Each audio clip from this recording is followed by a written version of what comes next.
moving from place to place. Good morning, good morning, morning, good morning, morning.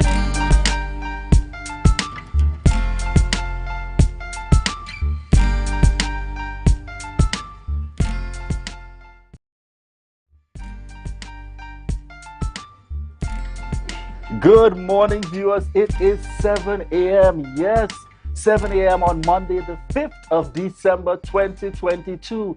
It's beginning to look a lot like Christmas. As we continue to give God thanks for life, I am Julian Ski. And I am Rhea Richardson George. And this is the day that the Lord has made, and we will rejoice and be glad in it. Good morning to Tobago. Good morning, Trinidad. Those of you viewing us in the Caribbean and those of you on the live. Good morning, Julian Skeet. Good morning, good morning. It's good to be back. Tobago Updates morning show once again on a Monday morning, folks, as we continue to take you through each and every day. Rhea, how was your weekend? The question is, Julian, how was your weekend? We want to hear about your weekend. I can sum it up, in terms of two words, quite eventful and enjoyable. It's the E's this morning. That's enjoyable right. And eventful indeed, and we continue to give God thanks, most importantly. That's right. I'm glad to see that you're returning to work on Monday in one piece. Yes. We were kind of worried about you there. That's very important. Shining like that bow on the tree there, on our Christmas tree. You see how it's spotlight there, right. In terms of that kind of sunshine look for us on a Monday morning. That's right. And a special good morning going on this morning to Laverne. Simon, Laverne, we trust that all is well. We trust that you had a wonderful weekend as well, And I mean, the main thing is that you guys are in one piece. And that's very important, that you remain in one piece. Thank you very much, dear Rhea Richardson George. And viewers, we head on over to news in 90 seconds. Thank you, Julian and Rhea. I am Candace Jackson, and here is your news in 90 seconds for Monday, 5th December 2022. Chief Secretary Fali Augustine signaled that a reshuffle might be coming soon for the Executive Council of the THA. According to a newspaper article, Augustine stated that since they lost Watson Duke as Deputy Chief Secretary, there needs to be a slight shift in some of the portfolios held by members of his team. He also pointed out that no member of his Executive Council had previous experience in governance, which was both an advantage and a disadvantage. From observing them over the past year, Augustine stated that he sees where some would be better able to perform in slightly different roles. Meanwhile, the political leader of the Tobago Council of the PNM, Ansel Dennis, said the PDP failed to deliver good governance to the people of Tobago during its first year in office. According to Dennis, the past year was branded by mismanagement and sellouts, breaking their promises to Tobagonians. He believes that the PDP administration does not prioritize Tobagonians' needs and is only concerned with furthering their agendas, as evidenced by the proliferation of Trinidadian contractors and millions spent under the guise of emergency expenditure for road repair works in time for the Tobago Carnival. And nationally, opposition MP Barry Padarat condemned the government for forcing the public to pay more for electricity after the mismanagement of TNTech threw the company into debt. TNTech presented the Regulated Industries Commission with a draft business plan for 2022 to 2027 earlier this week, proposing increases in residential and commercial electricity rates of up to 134% over 5 years. TNTech owes the National Gas Company over $2 billion, while the government owes TNTech millions of dollars. Padarat said it is wrong to make the public pay for that debt. And that was the news in 90 seconds. It is back to you, Julian and Rhea. Thank you very so much, much, Candace. Rhea, interesting, and the talk and the atmosphere, the tone in and around the Tobago space quite naturally looks at the fact that we are approaching 1 year. Tomorrow, ultimately, December 6th of 2021 would have been the THA elections that brought about change in the Tobago space after that 20-plus period of the former administration. And certainly now the honeymoon period is more than over. and persons are indeed very serious about their feedback, their concerns, as well some giving their commendations in terms of the administration. And we look forward to hearing, as it came forward there in our news, in 90 seconds, possible indications as well that there might be some, adjustments within the portfolios. And I'm wondering if that is adjustments in terms of changes specific to secretaries and assistant secretaries, or we will also see possibly adjustments in the context of areas of responsibility, given the mention of the Deputy Chief Secretary portfolio, which is, the update is still to be provided in relation to, where that load will now be shifted, because it was clear that Dr. Faith as DCS would not necessarily take on the full gamut of the portfolio as would have been given initially to the political leader at that time when it was a standalone Deputy Chief Secretary. And not having worn two hats or separate hats. Correct. So we look forward to hearing of those updates. I anticipate something should come within this week or within this month. Who knows? It's Christmas. It's that kind of season. Let's see what happens tomorrow, even as they celebrate their first anniversary. One of the concerns that I have with regards the shifts when we saw just a few months ago when there were name changes to the different divisions. That would have, in fact, there was several changes in some instances. Yes. That would have posed some problems with regards, stationery, signage to vehicles, signage to buildings and departments. And I'm not sure if the secretaries or the THA itself is aware of the ramifications of some of these changes. It's costly.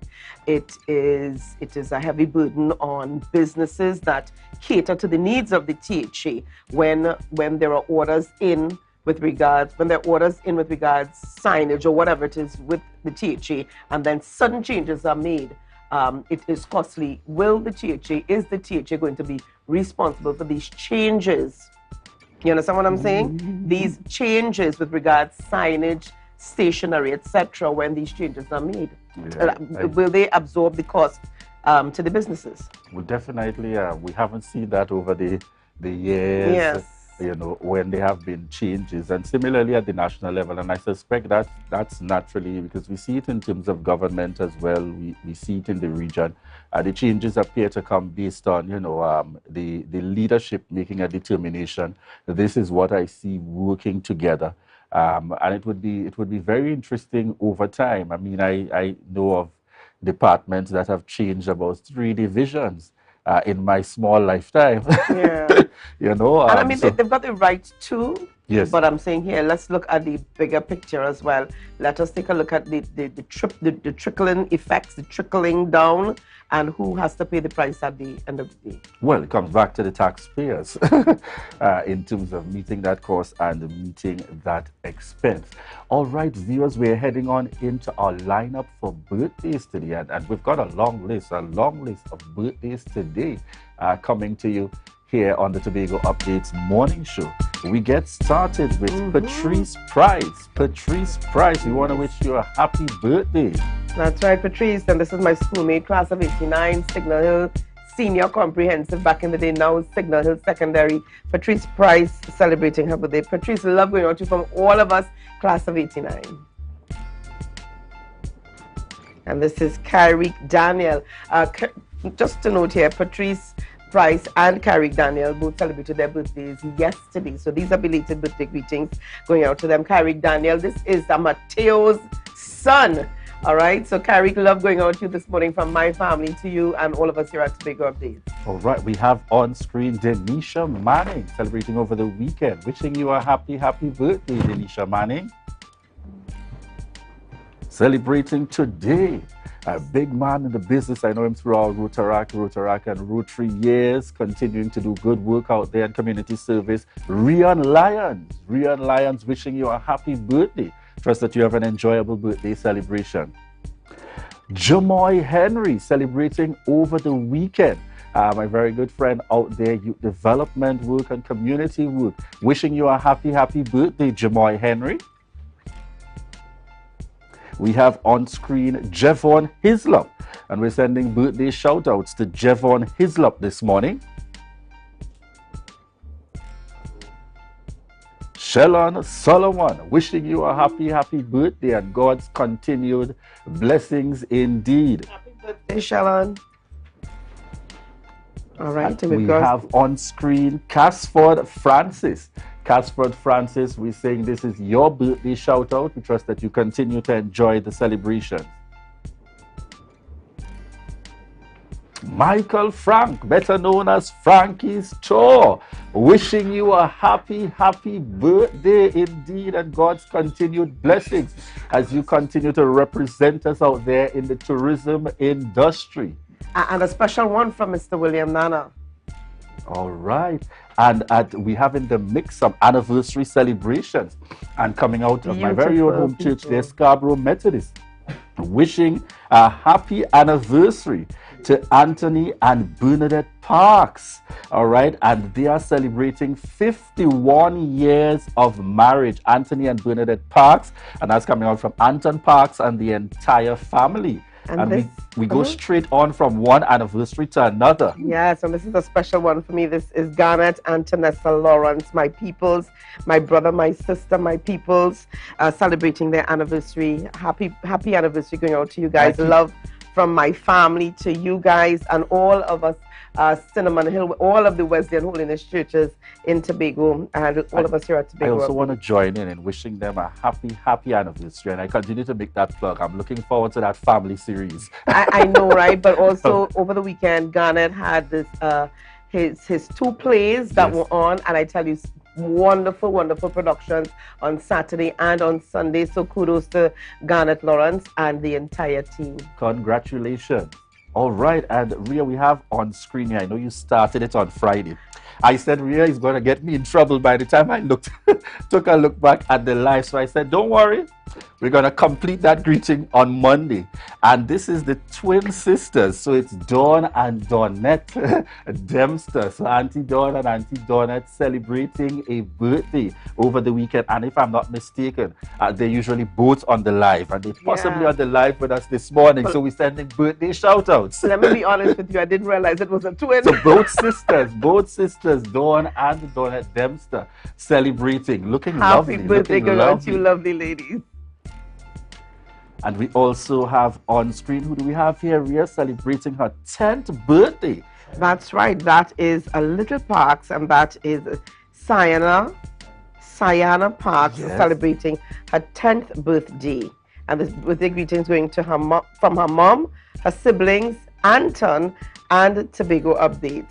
Yes, wishing you a happy birthday. I'm loving the headpiece. Happy birthday indeed. All right, we have on screen Kimberly Bruce. Kimberly Bruce, we want to wish you a happy birthday, Kimberly Bruce. And Dana Joseph celebrating her birthday. Dana, love going out to you this morning from all of us here at Tobago Updates. Happy birthday. Happy birthday, Dana. All right, and we have on screen Sparkle Dennis. Sparkle Dennis, we're wishing you a happy birthday, Sparkle Dennis. And indeed, we trust that you continue to enjoy the birthday celebration.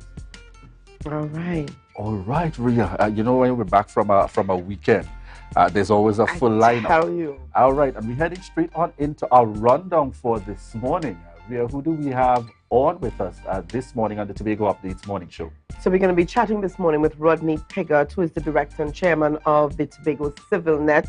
And he's going to be chatting with us this morning on 1 year later, how you feel. All right. All right. And we also look forward to hearing from Anderson Alfred, Inspector in Tobago Police Service this morning. And then we're going to wrap things up this morning chatting with Natasha Brown Allen, who is a best-selling author. She's going to be talking with us about her book, Walking on Water. It's an Amazon bestseller. So we're going to chat with her more on that. All right. And I love the countdown that's happening right there in the corner of our screen. 20 days until Christmas. Yeah. The countdown is on. The countdown is on as we seek to celebrate this Christmas season 2022. Folks, it's been a while since we've been outside. And therefore, we want to continue to give God thanks as we seek to enjoy the Christmas season. If you're not in the spirit as yet, call me, check me. We gonna work that out. We Yes. gonna fix that up. We gonna fix that up. It's Christmas time. It's that time of year where we continue to celebrate the birth of Jesus Christ, and importantly, our friends, our family, and all those great times over the year as we prepare and look towards the Christmas season straight on into the new year. All right. All right, indeed. So, viewers, we have on screen here with us, that's Rodney Pigott, coming on this morning to chat with us and giving us some insight into his views and his feeling 1 year later with this new administration. All right, viewers, we want to thank each and every one of you connecting with us on TV, those of you listening in on radio, and to those of you joining us online. I see Simone is on with us this morning, Pearl Marie Beard, Sheldon, Liebert, Dawn and Dawnette celebrating on with us this morning, Katie, Carol, Fraser Davidson, Lisel, QQ Melville. We want to say thanks to each and every one of you for continuing to choose the Tobago Updates morning show, and to remind you that this is your opportunity to share the live, share the live, share the live. Spread Christmas joy and cheer with a loan from Lambo Credit Union this year. Get 100% financing for shopping, home renovations, furniture and appliances, debt consolidation and much more. Did we mention no payments until the end of January 2023? Get the most flexible repayment periods and the best interest rates around. Call 639-5060 to book your appointment today, or visit us on Facebook or Instagram. Wishing you a happy holiday from Lambo Credit Union. And remember, we are always here for you.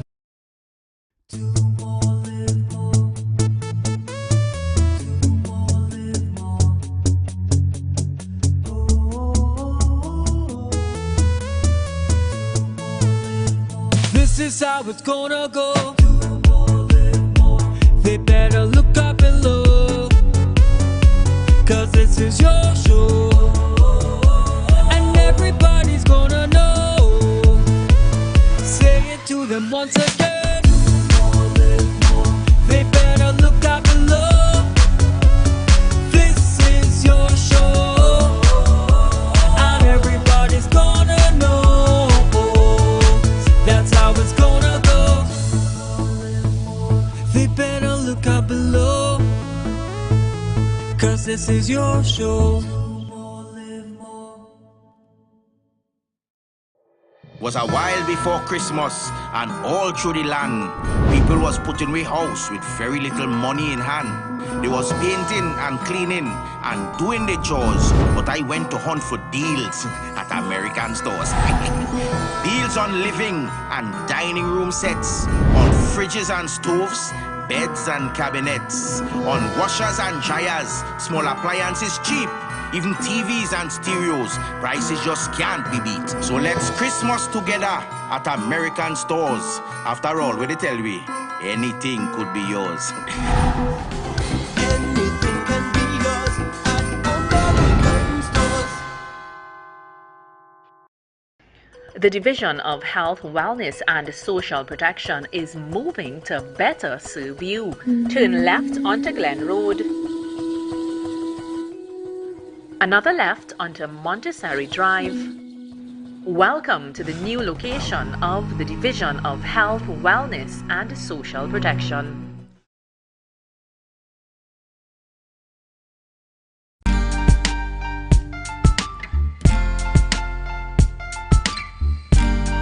Put a smile on your face when you're moving from place to place. Good morning, good morning, morning, good morning, morning. Good morning, viewers. It is 7:18 a.m. and this is the Tobago Update morning show coming to you live from the Port Mall in Scarborough. As we continue to give God thanks indeed, I'm Julian Skeet, and in this segment we are chatting with Rodney Pigott, Director and Chairman of Tobago CivilNet. Morning to you, sir, and welcome. Good morning, Mr. Skeet. Good morning to Tobago Updates and to your listening audience worldwide. All right. So you are responsible, and just for the benefit of our viewers, again, remind us, a brief summary or so. Tell us about the Tobago CivilNet. Okay. What's the Tobago CivilNet? Tobago CivilNet is a civil organization, an NGO, an NPO, non-partisan organization. We formed some years ago, back in 2018, but became official in 2021. And to date, what we've done is we spearheaded several forums, of which you were involved. One with the Get 2020 Yes. elections. Our signature presentation of candidates is to bring them together. So we don't do party by party. We bring the parties together in one space and have either a town hall style discussion with them or a panel discussion with questions and so forth. And so we did that successfully for Get 2020, THA 2021, Part 1 and Part 2. And we also capped that off with a chat with the chief, which is one of the first times I heard that those vying for the position of chief secretary were brought together in one space to kind of face the people in a discussion. And that As was we would say, moderated. to face the music. Face the music, so to speak. But because you know, Julian, when candidates are running and they have their own, they're on their own stage by themselves, they can say whatever about the other candidate and so forth. But when they're together in one space, truth tends to come to the surface at that time because you're actually facing the person that you're talking about. You understand? So that's our signature. So we did that successfully for 2021. And in 2022, we endeavored to get into more areas of people activity which within Tobago. Our mission really is to help Tobago civil society more or less realize itself and realize its role within the Tobago space. And that is, we're the ones that actually hire those who serve us, not the other way around. And so when civil society takes a hold of its power and realize that we are the employers of the politicians and those who go into office, then we begin to see a change in how the governance structure is administered, because the people are paying attention, not every 4 years, but as day progresses and so forth, we pay attention to what's going on in our space. And that's pretty much CivilNet's overall ambition in this space. So this morning, as we approach that 1 year mark for the Tobago House of Assembly, we are speaking specifically about a citizens' annual performance review. So let's start by giving us some context into what is this concept about citizens' annual performance review. All right. Towards the first 100 days in office, as you know, that is a popular milestone, so to speak, right? It's all over the place, all over the globe. Everyone wants to know the first 100 days, what has happened, what are you going to do, and so forth. As it approached the first 100 days, we decided that that was too soon of a period to review this brand new administration that had never been in office before. So it's not an administration that was reapplying themselves to an office. They weren't re-elected. This is the first time many of them, or probably all of them, have held public office. And so we thought that 100 days was just too soon a marker. And we were going to do the first 6 months, at best, the first year in office. As it approached around September, we decided we're going to do the first year in office. And we consulted with our elders, Tobago Council of Elders, consulted with them, and we formed a joint committee with them and began meeting and planning this first year. In so doing, we decided that instead of doing just a one-off first year, this is an opportunity, a very unique opportunity for civil society on an annual basis to rate how its elected and nominated individuals are performing in our Tobago House of Assembly. And so thus was born the annual performance review, which will be a comprehensive report that will be released in January. Part of that comprehensive report is going to be a polling of the citizenry on how they feel about the performance in critical areas, such as there were 5 divisions that we pinpointed that were critical this year, and also, of course, the assemblymen themselves. We want to know from the district, persons in the district, how accessible is my assemblyman, and so forth, the transparency, those sort of questions as to performance, right? So that was all pulled together in a poll, and that poll is now released.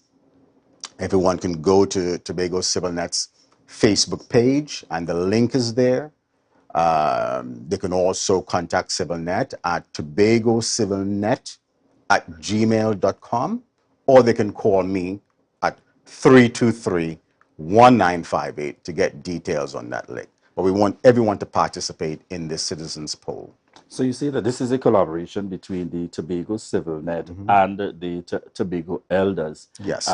Just to give us some clear ideas. So the poll basically goes into an indication from what I'm seeing. You're identifying your electoral district, your age group. Just walk us through to give us a sense of some of the areas that are captured. Right. So it's, of course, anonymous. We don't want any names. The only identifiers we're interested in is the district that you're from and the age group.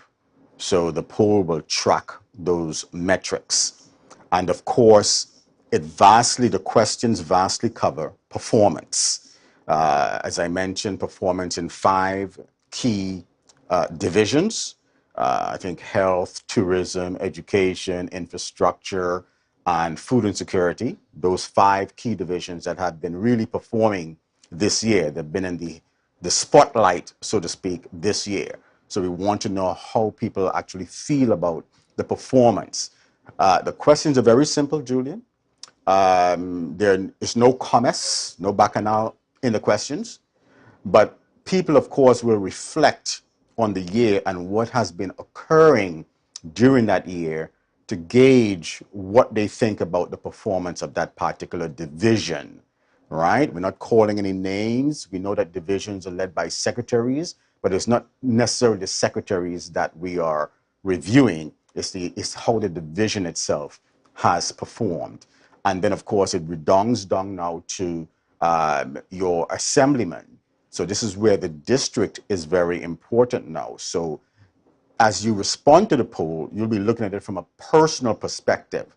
So when asked the question of, how do you feel about the performance of your assemblyman? We're interested also in how the assemblymen relate to each other and also to the citizenry, right? So those are very, very important questions. And so as a person, you will be responding to those questions as you feel as though you have been affected in that particular area. So the poll, while the questions are general questions, each person will be answering the poll from a personal perspective.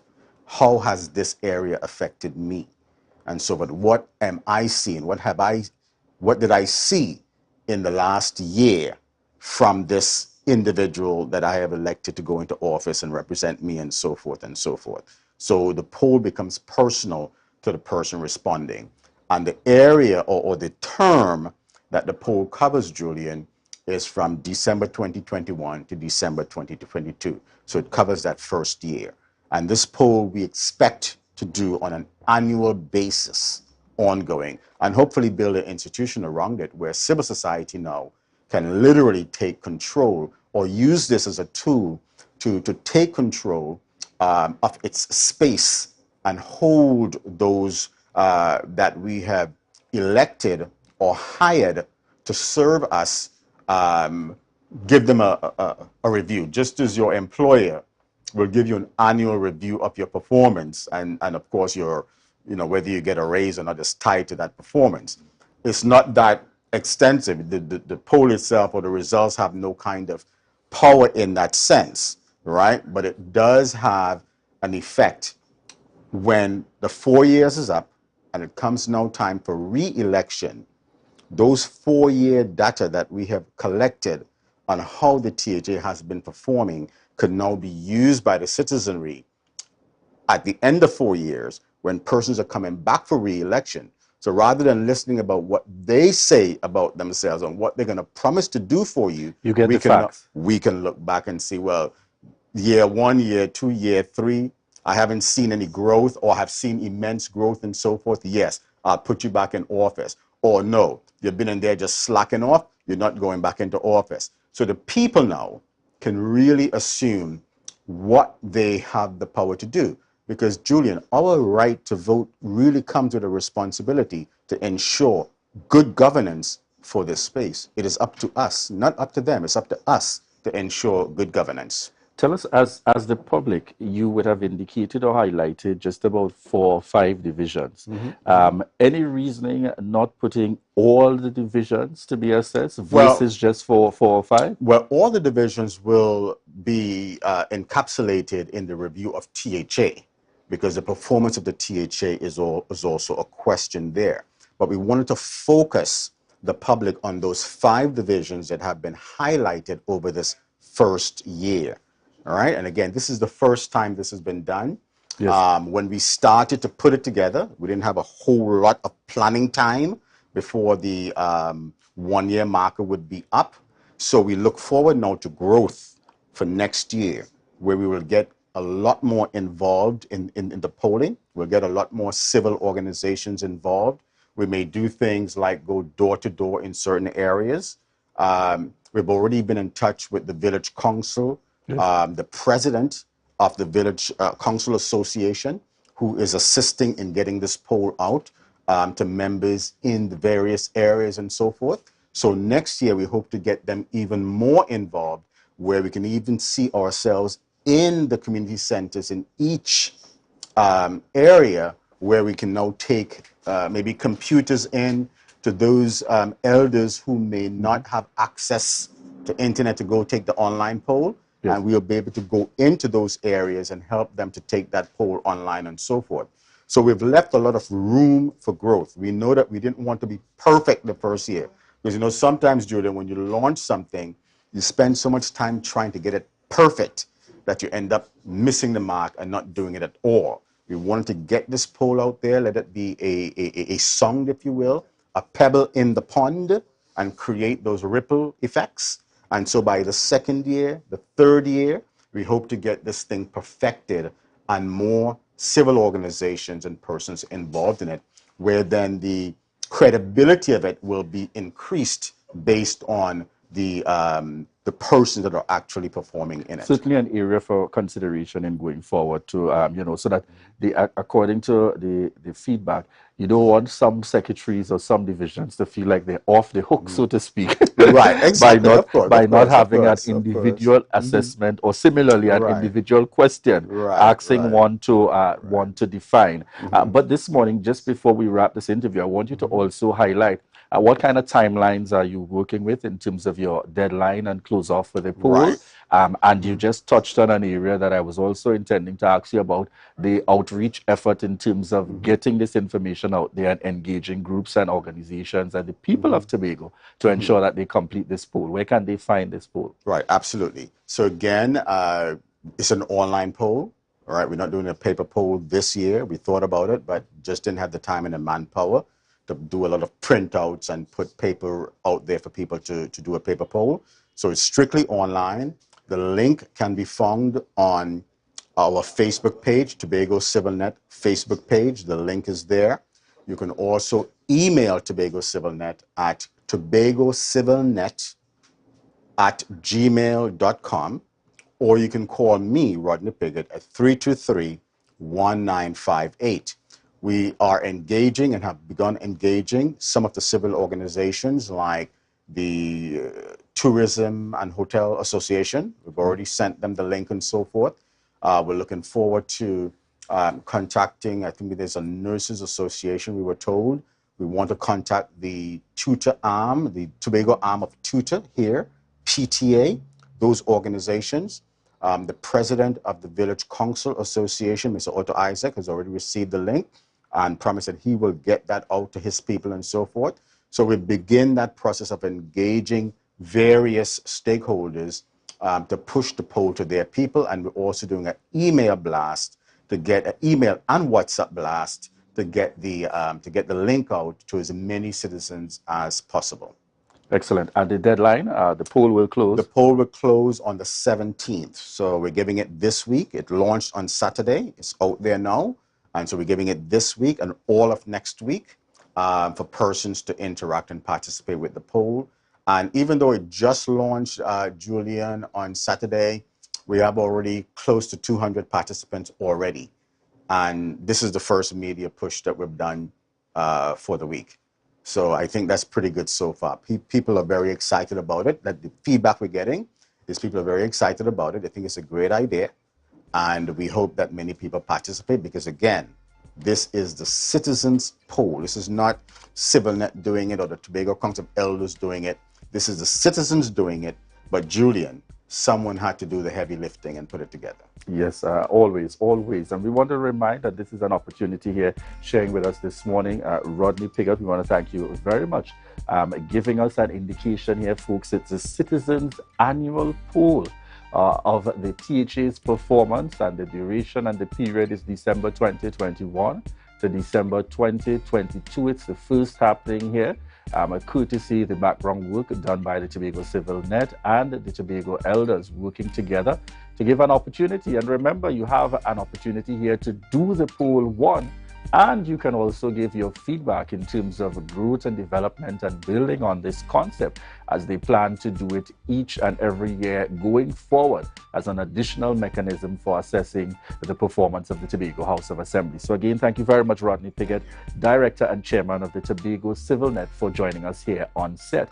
And up next, folks, we have Inspector Anderson Alfred. So we look forward to that segment upcoming. And this is our reminder to each and every one of you joining us here this morning. Thank you for continuing to choose the Tobago Updates morning show as your #1 and preferred morning show. And at this point, we remind you to share the live, share the live, share the live. It's a different type of thing down there. And we party till we drop down there. With a lot of pretty girls down there. Down in Tobago. The best place to stay in Tobago is at Thorn's Place, with rates starting as low as 200 TT. Call or WhatsApp 745-7306 or 682-8676. We are located uptown Scarborough, 5 minutes away from the port. Remember, at Thorn's Place, our aim is to make your stay safe and affordable.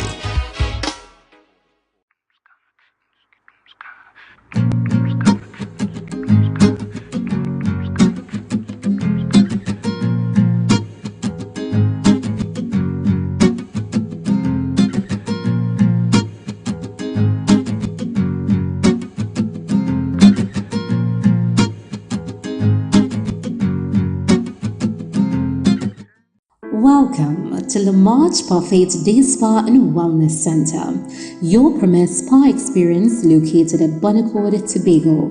Visit us today for facials, cellulite treatments, body contours, body treatments, pedicures, manicures, and much more. We have gift cards for all occasions and corporate events. Connect with us on Facebook at Lamarche Parfait Day Spa or call us 273-7772.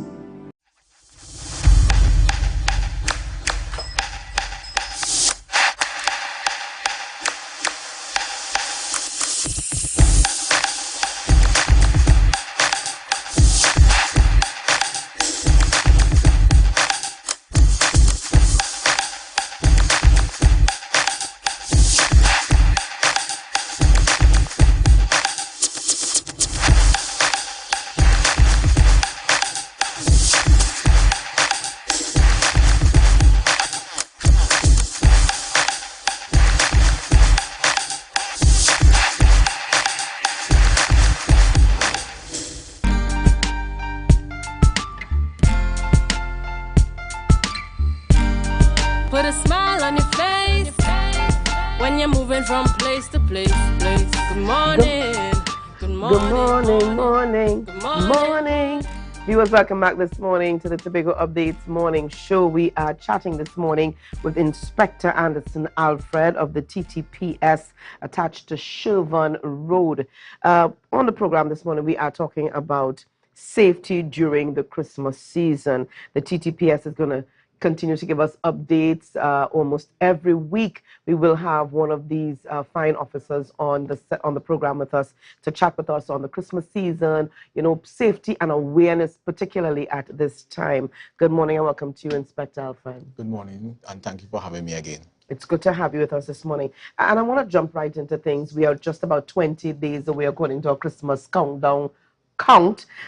You know, we are 20 days away from Christmas itself. So persons have already started shopping and purchasing, you know, doing all their good stuff, cleaning house, doing all the things that we know are associated with Christmas. Let's talk a little bit here about, you know, when we are engaging in the cleaning practices in and around our homes, some of the things that we need to be mindful of. Yes, one of the traditional practices that we have, particularly in Tobago's culture, is the stripping down of our homes. Stripping meaning that we remove all our curtains, our drapes, to ensure that we wait until Christmas Eve night to put up our new curtains. But what's so wrong with that? I mean, this is a cultural practice. Yes. What would you say is wrong with that? What we have observed that persons who were victims of crime, particularly break-ins, will engage in this practice. This practice opens the doorway or the gateway for a person to do window shopping at your home to see what appliances that you have, what expensive fixtures and fittings that they can make away with. So the stripping of the home is an activity we try to discourage because, you know, persons will be able to see straight through your home. They see the persons at your home. They know the adults, how many persons live in your home, and they observe your movements pretty easily with that practice. Okay, so we now have to do away with a tradition that has been there from time immemorial to new practices, which is maybe take down and put back up. Yeah, what we do, because we know everyone, they want to advertise the latest curtain that you may have or drapes. So what we try to say is that you can put up a screen, whatever screen that works, whatever screen that protects, whatever screen that prevents visibility into your home, you can use that. Okay. All right, so interesting, very interesting perspective here. Let's talk about the old furniture that we take from inside. I mean, we're getting new furniture. We decide to change the living room set, or maybe the dining room set, or we decide to change the television. You know, tell us what could be so wrong with this. Okay, well, it is not wrong, but it is also an avenue. So we expect persons to receive new fixtures, especially electronic items, refrigerator, your microwave, or especially your TV, your big screen, flat screen TV. You want to upgrade, especially in this World Cup season. Persons would like to have the biggest screen and the latest technology. So what we encourage for persons to do is to have them removed quickly. The old items removed and placed in the dump or to some sanitary convenience. Because when you advertise the old furniture, it means to say that you will be getting new ones pretty soon. And let us put that together with the curtains down. When you receive your new item, they're going to be placed in your homes and they're going to see when you get it. Because everybody knows when they see the trucks moving through the community and the villages, someone is receiving some new appliance or some new item. And the bands will be watching. They will be. And they're observing what leaves the truck, the delivery truck, to enter which home. Exactly. Okay. And these are things that we would be just not very mindful of. We're just very carefree. Yes, we take it for granted sometimes. That's why we are here to ensure that the public is edified and informed of these traditional practices. There must be some change to prevent criminality. All right. I want to talk here now about business, the business community. In fact, before we get to the business community, let's talk about homeowners as well, where their families with elderly and children, putting measures in place when it comes to the elderly being at home and the children. Yes, most homeowners who within their household, they have the elderly or young children. During this time of the year, there's excessive times they spend away from their home for business purposes, for shopping purposes. They leave in the morning and return in the afternoon or even the night after a hectic day of shopping. But who do they leave at home? Sometimes they leave the elderly. They leave the young, which is an offense as well.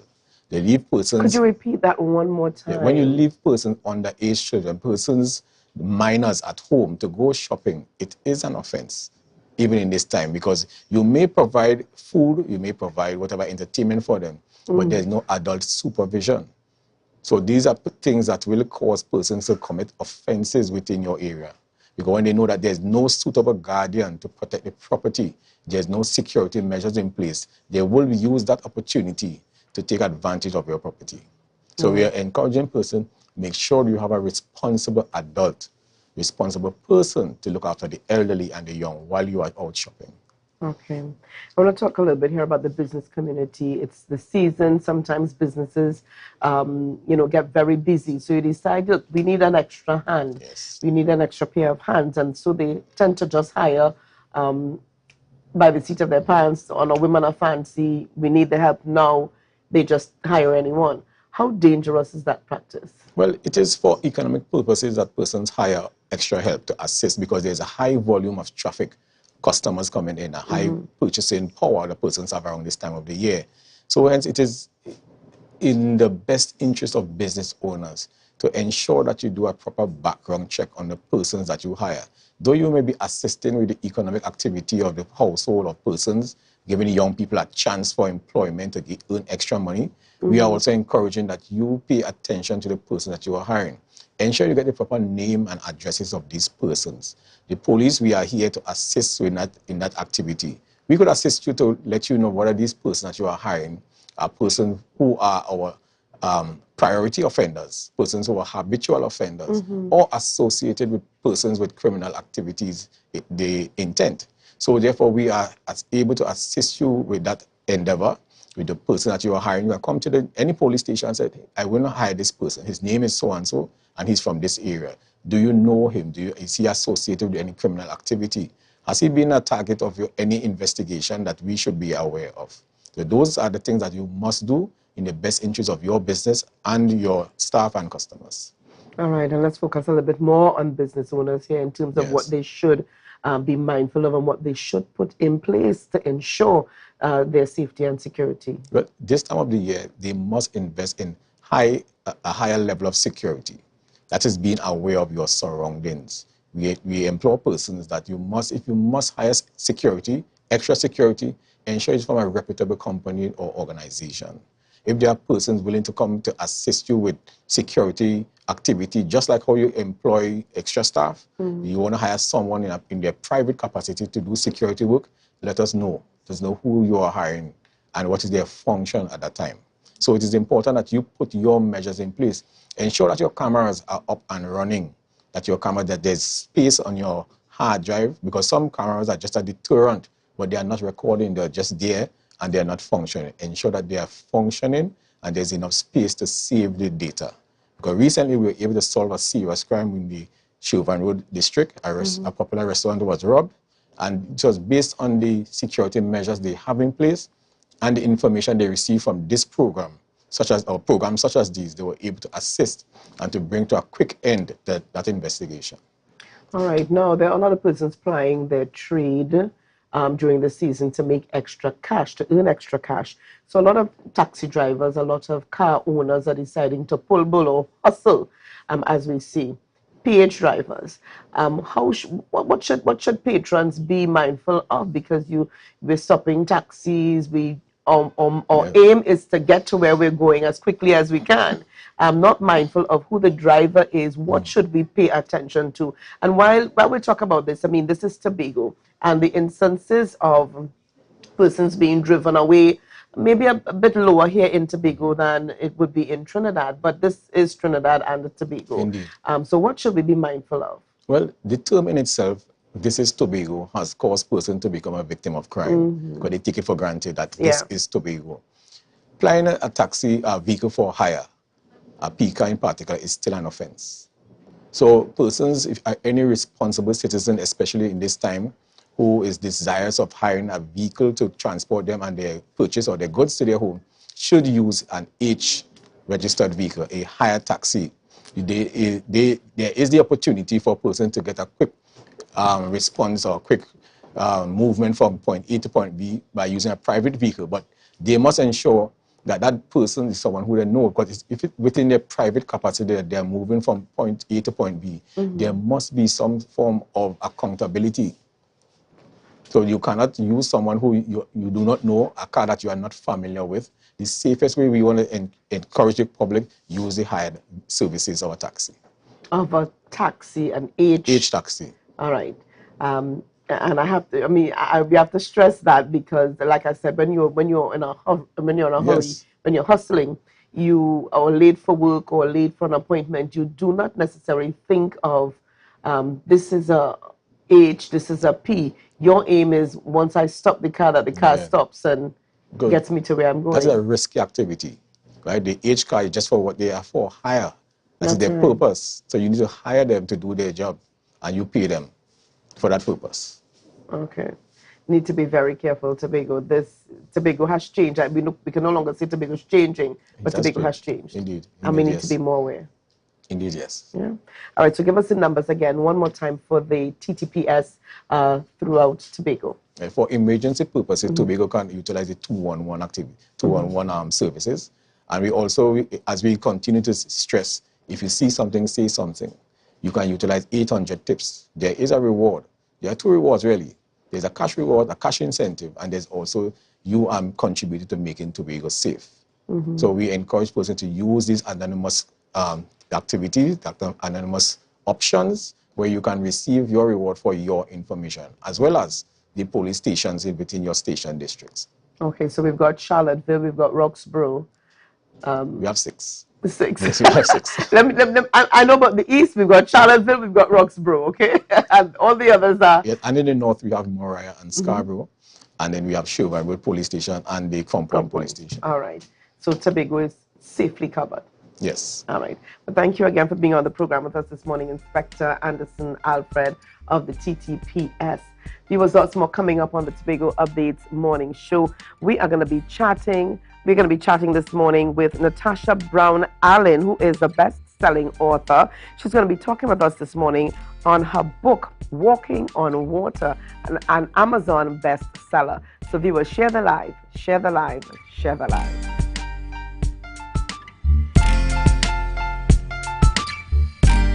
MI4 Security Services Company is the most advanced security service in Tobago. Ask about our cash and transit service. It's safe, risk-free, reliable, and timely. We provide safe banking delivery for all business types and sizes with highly trained staff, 24/7 monitoring, coordinated emergency response, and a well-maintained fleet of armored vehicles. Contact us at 660-7723 or visit our website at www.mi4securitytt.com to sign up today. Never ever worry, don't mind if life make you sad. I tell them never ever worry, if your house get flooded out real bad. I tell them never ever worry, what I'm saying is true. So just consider, Tatil will always be here for you. Tatil, where people are people. You know what I mean. I want to welcome Assemblyman Joel Sampson, a guy who a lot of us know fondly by Nazi. The Assistant Secretaries for Tourism, Culture, Antiquities and Transportation, and Miss Megan Morrison, and the Assistant Secretary in Health, Wellness and Social Protection, Mr. Sonny Craig. Beneath the surface, we get to hear candid views from every assemblyman, every area representative, every councillor and presiding officer.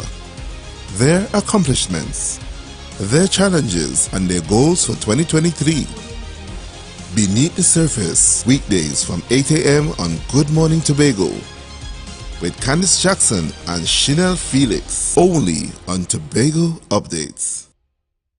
You can now get whatever you need whenever you need it anywhere in Tobago with Tobago. Your meals, medication, groceries, and shopping all delivered directly to you. No more hassle, no more stress. Get the Tobago app today on Google Play or Apple App Store. That's TAPPOGO and let us deliver to you. Check our website at www.tapogo.app or call the experts at 494-TOGO and 484-4746. Tobago. Relax. We will get it to you. Tobago's at your service. Put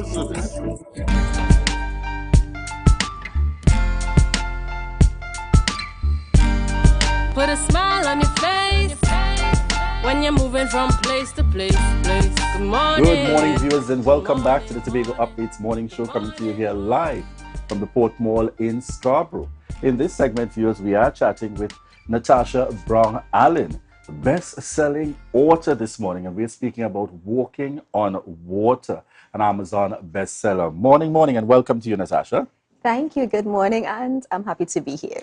Excellent. So as we get the conversation started this morning, tell us a little bit about Natasha Brown Allen. We're seeing you now in the context of, being an author. Has this been all your life, something you ventured into? Tell us a little bit about Natasha. Certainly. Well, I was previously a banker. I also did some accounting before I opted to become an attorney at law. So I have been practicing in law for the past 9 years. And during the pandemic, I wrote this book, which was a product of over 5 years of work. I have been working on it, but couldn't get to publish it because of being so busy. But during the pandemic, I was able to do so. So that's me in a nutshell. I'm also an evangelist. So I preach, I write poems, I also motivational speaking, I talk to young people, women, married couples. Yes, so that's me in a nutshell. She says that's me in a nutshell, but that sounds like a lot that's happening there all at once. This morning we're speaking specifically about the book Walking on Water. Yes. I want you to start by telling us the inspiration and the thinking behind the name. Definitely. Well, it came from that story about Peter and Jesus. Well, the disciples being in the boat and Jesus walking towards them. And Peter was like, Lord, if it's you, tell me to come out and walk on water with you. And Jesus said to him, well, come. And Peter walked on water with Jesus. And I found that story to be so fascinating. If I could walk on water, like literally, I would do it, and I love the water. So anything to do with water, I love the water. So that story fascinated me. And then, if you follow the story, he took his eyes off Jesus and he began to sink. And that lesson resonated with me so deeply that there was no other name I could have named my book more than Walking on Water. Because once I keep my eyes fixed on Jesus, I will be successful. He will take me to where he wants me to be. He has great plans for me. He has great plans for you. Keep looking at him. But the moment we take our eyes off him, we lose focus. And we begin to sink in despair, sink in despondency, sink in depression, sink in all the negativity around us. But Peter called out to Jesus, Lord, save me. And what did Jesus do? Jesus stretched forth his hand and saved Peter. So he told me that, Natasha, even when you might be sinking in whatever you might be sinking in, even viewers, whatever you might be sinking in, call out to Jesus 3 words, Lord, save me. And he'll be right there to save you and to pull you right back up so that you can continue to walk on water. Wow. So this book is intended and it speaks to inspirations to impact and transform your life. Yes. Tell us a little bit about the chapters, through this book. Okay. Well, this book does not have chapters, but there are about 322 devotional nuggets in this book. And in each nugget, it challenges the reader to do something. So that at the end of your journey, but what I can say, even though it has no chapters, there are 4 sections. So the book has 4 sections: walk in faith, walk in favor, walk in function, and walk in freedom. Interesting. So it carries you through this journey. In the end, you should be able to walk in freedom, having gone through this book. So in accompanying this book, I also have a journal, because within the book, I challenge your readers to do reflections and write them down, so that at the end of your journey, you should be able to see where you started and where you ended. I also tell you to do some introspection. You might have written your vision statement, because I tell you at the first things my reflection, write a vision statement. You see, sometimes we have the vision in here. Unless we put it on paper, it's going nowhere. So we have to put it on paper. You remember that text about where he said, write the vision, write the vision. So don't just have it in your mind, write it. And as you go through this book, I encourage you to revisit your vision. See where you are today. What you can do to get where you want to go. So that at the end of the book, it is my hope and desire that your vision you started to write, you would have actualized it. It would have come to pass at the end of the book. So certainly, so we have the combination of the book that's for reading, and I like the concept. It's not chapters, but there are 4 core areas, Yes. and over you said 300 in terms of devotionals Yes. that take you through. And you also have produced a journal, Yes. where persons are required in terms of recording that journey. Yes. As they read and they are guided accordingly with things and areas to do. Is this commonplace in terms of the combination of the book and the journal that goes hand in hand, where you kind of begin to write your own personal story coming out of your inspirations out of the book? Yes. This is really a starter for me. And that's why I did a journal, because even though I didn't have a physical journal, I always write. Something is always beside my bed, because in the middle of the night, God may give me something. If I wait till morning, I might forget it. So I get up in the middle of the night and I write in my journal. Next morning, the Lord will help me to expand it. And you know, daily, I get devotionals from the Lord. I get something from God. So every morning, actually, or almost every morning, I send out WhatsApp messages with an inspiration. And I remember when I published my book, one of my recipients of my WhatsApp morning inspirational messages said to me, "Don't stop. Don't stop, because you've written this book." And I have not stopped, because God has always been blessing me with something new. And with that in mind, next year, 2023, look forward to my second book. Excellent. So tell our viewers, where can they get this book, contact information for you as well? Certainly. Walking on Water is available on Amazon. So you can go there and you can purchase both the Kindle as well as the hard copy on Amazon. And also, well, here in Tobago, contact me personally, 273-1844 or nattydbest@yahoo.com, or on my Facebook or Instagram pages. And in Trinidad, you can also contact me, but there is a store in Mayaro, JK's Bookstore on Pleasance Road, Mayaro, where the book is available for purchase. That being said, I want to thank all the persons who have supported me. Last year, this book was published in December, so it's 1 year since this book has been published. I want to thank the Tobago community, Trinidad, and my friends and persons abroad who supported this book. And what gives me encouragement is that I hear even from 10-year-olds, 9-year-olds, that this book has been a blessing to them. Adults, men, women, teenagers are being blessed. I want to encourage you to get a copy of this book, Walking on Water, and see your life transformed. All right. And just remind us of the cost very quickly before we wrap this morning's interview. Certainly. The book is $200. All right? And you can get the journal on its own for $100, but together as a combo, you can get it at $275. Okay? So get the book, and you know Christmas is here. Yes. So you can get it for your friends, your loved ones, even a co-worker, so that they too can experience this wonderful journey of walking on water. God bless you. Thank you very much again. And Natasha Brown-Allen, best-selling author, joining us on set here as we speak about walking on water. All right, so we want to say thank you very much again for joining us here on the Tobago Updates morning show. Yes, viewers, it's Monday morning. It's Monday morning. And as we begin to bring down the curtains on this morning, Monday, the 5th of December, 2022, this has been the Tobago Updates morning show coming to you here. And we want to thank each and every one of you for continuing to choose Tobago Updates, folks. We want to thank you, those of you tuning in via TV, those listening in on the radio, and those of you online.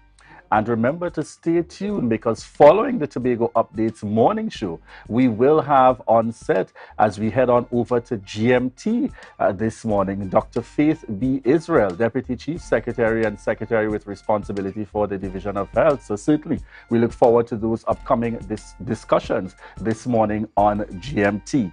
So viewers, bye for now, but stay tuned. We're heading straight on over to GMT. Bye-bye.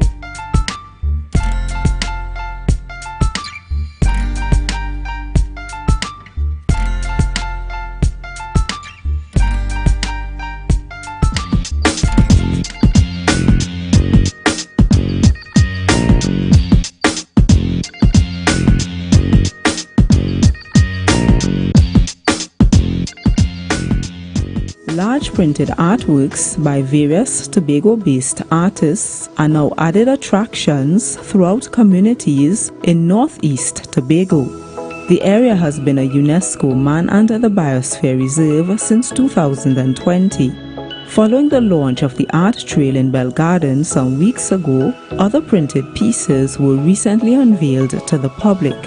They are now displayed in the northeast communities of Roxborough, Betsy's Hope, Delaford, Speyside, Charlotteville, Lands for Me, Bloody Bay, and Palo-Tavere. The Art Trail initiative was spearheaded by the Environmental Research Institute of Charlotteville, ERIC, with support from other organizations like the Tobago House of Assembly. Many believe it's a great opportunity for the creative sector. The artists and the work that they produce is an essential element of that rich culture that we have in Northeast Tobago. So I think it's quite appropriate that we give the artists the kind of exposure and so on, right, that will help them to generate sustainable benefits and so on in the context of this Man the Biosphere program.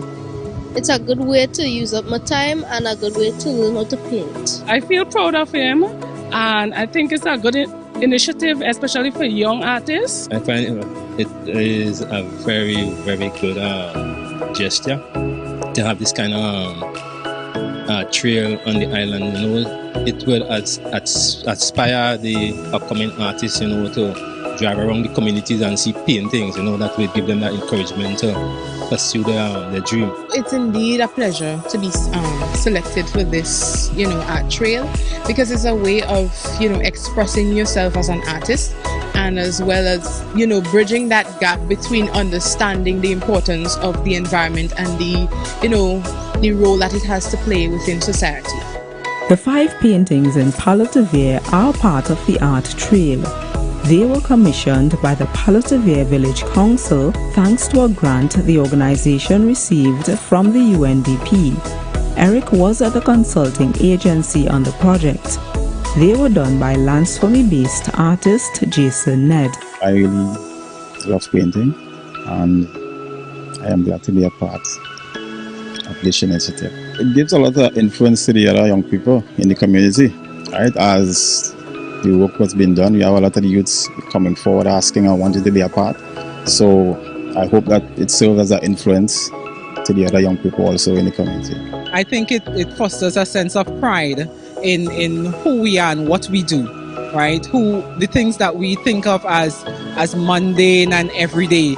It's an opportunity to actually see yourself basically from another perspective, from an external perspective.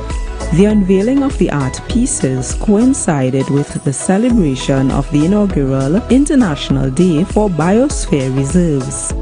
In addition to the artworks in various northeastern communities, land and marine-based sculptures like the one done by artist Tommy Roberts are part of the plan for this art trail experience.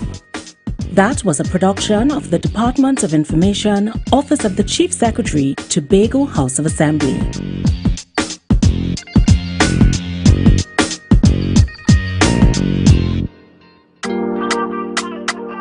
Yeah.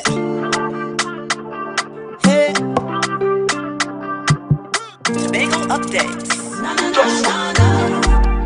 Good morning, Tobago.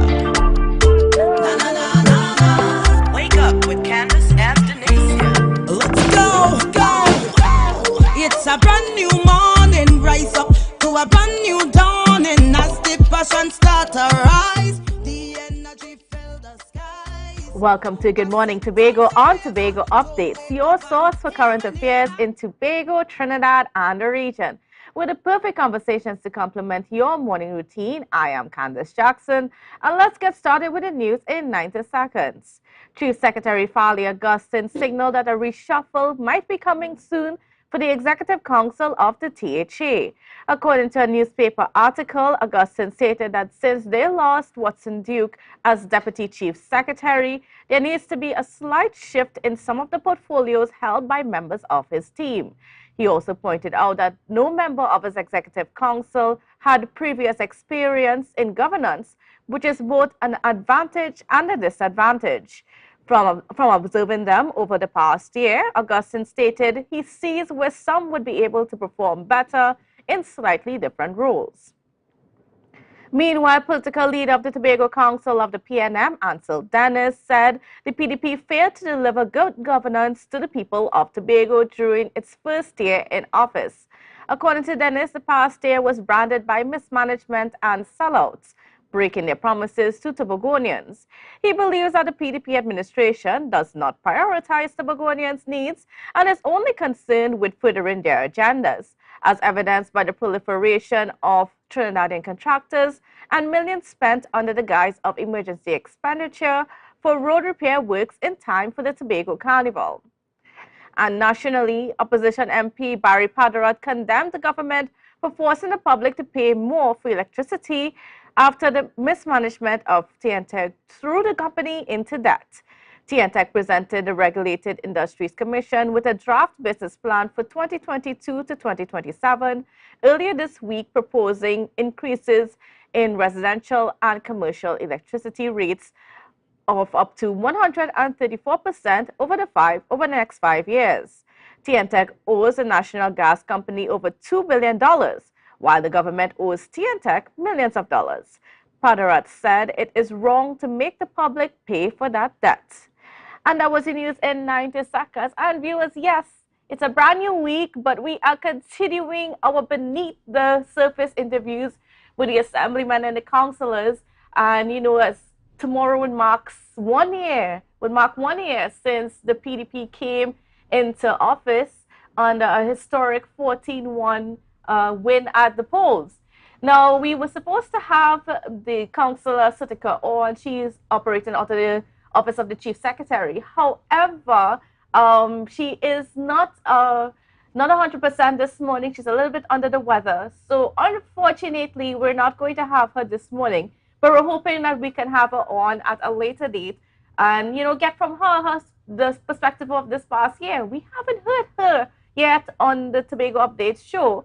So it would be wonderful to have her perspective. So we're hoping that she feels better soon and we can have her on. But in the meantime, we have none other than Dr. Faith B. Israel, who holds 3 portfolios. She's the assemblyman for Belgarden and Belgarden Goodwood, and she's also the Secretary for Health, Wellness and Social Protection, as well as the Deputy Chief Secretary. Yes, she's a woman that holds quite a lot.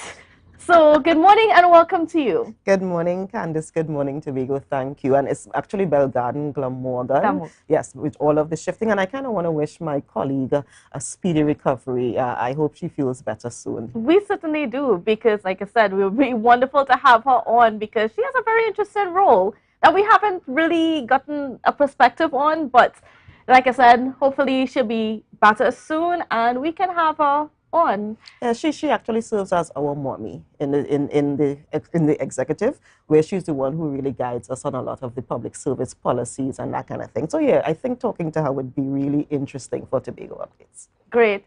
All right, so now turning the focus onto you, Dr. Faith. Now, you were someone who was part of the Minority Council before, as the assemblyman for Belgarden, Goodwood Belgarden, like I said, the changes, I mean, we're still getting used to the changes in all of these portfolios and electoral districts. However, before you step forward to put yourself as a representative and as a politician, who were you? That is an interesting question. So I am a social scientist. I did my undergrad in neuroscience because the plan was to become a neurosurgeon, and then I realized that I didn't like medicine in that way. I did my master's in public health and then a doctoral degree in public health. And I came back to Trinidad and Tobago in 2007 and started working with the division of, it was then Health and Social Services, as a technical advisor and then as a policy and research person. So that is what I did before joining politics. I did some consulting in between that and so on, but that is really where my focus has been then. And honestly, it still is my focus now. Okay. Now, I want to get our questions also started off on something that happened over the weekend. So you made an interesting post over the weekend where, you know, you vented some frustration, I would say. I would term it like that, where you, you know, said that, you know, it is a little bit, I guess, annoying. Would that be a safe word to say? That, you know, you have certain calls from the public about things that you can't do anything about on the weekend, but they're calling at some hours that are not so friendly hours, right? Just to put it nicely. But you receive quite a bit of backlash for posting that on Facebook. Could you give me an idea as to why you chose to express it in such a way? Yeah. So the reality is, I don't know that I would use the word annoyance. I think at that point I was a little hurt. I was also very tired. I'm actually still very tired and a bit frustrated. I accept the fact that doing the post was not, that was a lapse in judgment. It certainly is not what I should have done. And I accept that that is something that really someone in my position should not have done, regardless of how I felt about the situation, regardless of how tired I was or how disappointed. And it was really the moment I thought, wow, there isn't anything that we can do that seems to be good enough. That was the thought at the time. And let me explain why. It was actually a situation where the person who called, I am the one who helped them to get the job a month or two ago. And this was the first communication that I had with them since then. And it was not a, you know, Dr. Faith, I get through, it going good or starting tomorrow or anything like that. It was a 6 a.m. me ain't get paid yet. And I thought, wow, okay, I guess I can't do anything right, was what was the feeling at that moment. Now, as I said, it was definitely a lapse in judgment to post it. I should not have posted it, but it really brings us to a point of recognizing that we are all human beings and that, you know, we have these feelings, we have all of these emotions, we have all of these expressions, and it is what it is. So I sincerely apologize for posting it. My sentiments were, those were my sentiments. At 6 a.m. on a Saturday morning, there's really nothing I can do at that moment about someone getting paid, but I should not have posted it. Now, there was that criticism that, you know, you guys are complaining about some of these calls that come in at times where it's difficult for you to be able to do something about it, at least right then and now. However, previous to coming into office, you know, you guys welcome those complaints. So what, can you just explore with me just the difference between then and now, and, you know, why it's such a, it seems as such a frustration now?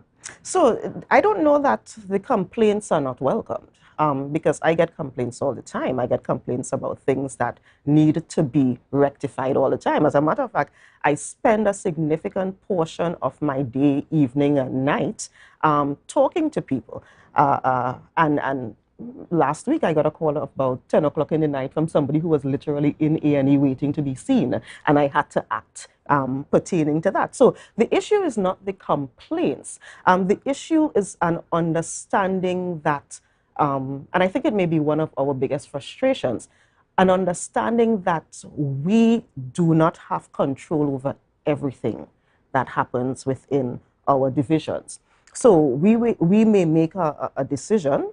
I may sign off on a file and say this is approved, but after it leaves my desk, I kind of have to wait to see what happens, and I have to hope and pray that everyone else who has to act after that actually does what they are supposed to do, or the decision that was made today does not get actioned. So there's a bit of frustration, and I know all of the secretaries and assistant secretaries, we have that frustration where it seems like we just don't have the ultimate control over everything that happens in a division, because there are certain things we are just not responsible for doing. So it's not a matter of the complaints is the issue itself. It is just figuring out mechanisms within our divisions to ensure that we can respond or mitigate or even prevent those complaints from happening, because we've created systems that allow for that. Now, I mean, you would have been somebody who was quite vociferous before coming into office, especially on the Minority Council and so on. But, you know, coming into office, you realize that uh, certain things that you thought could have been done are not able to be done in the most efficient or time-sensitive manner. But yet there's that expectation from the public that, you know, you guys are going to bring about change based on that promise. Do you think that you're letting Tobagonians down and not being able to follow through in what you promised on the campaign trail? I don't think we're letting Tobagonians down. I think the average Tobagonian, when they speak to us, they tell us about how proud they are and they recognize how much work we're doing. The thing about being in the opposition or being in the minority is that really all you have to do is cuss. All you have to do is get up every day and cuss good. But it really does take a lot of work to fix some of the issues that we cursed about. And those are some long-standing issues. I think that when we campaigned and gave people hope, which is a good thing.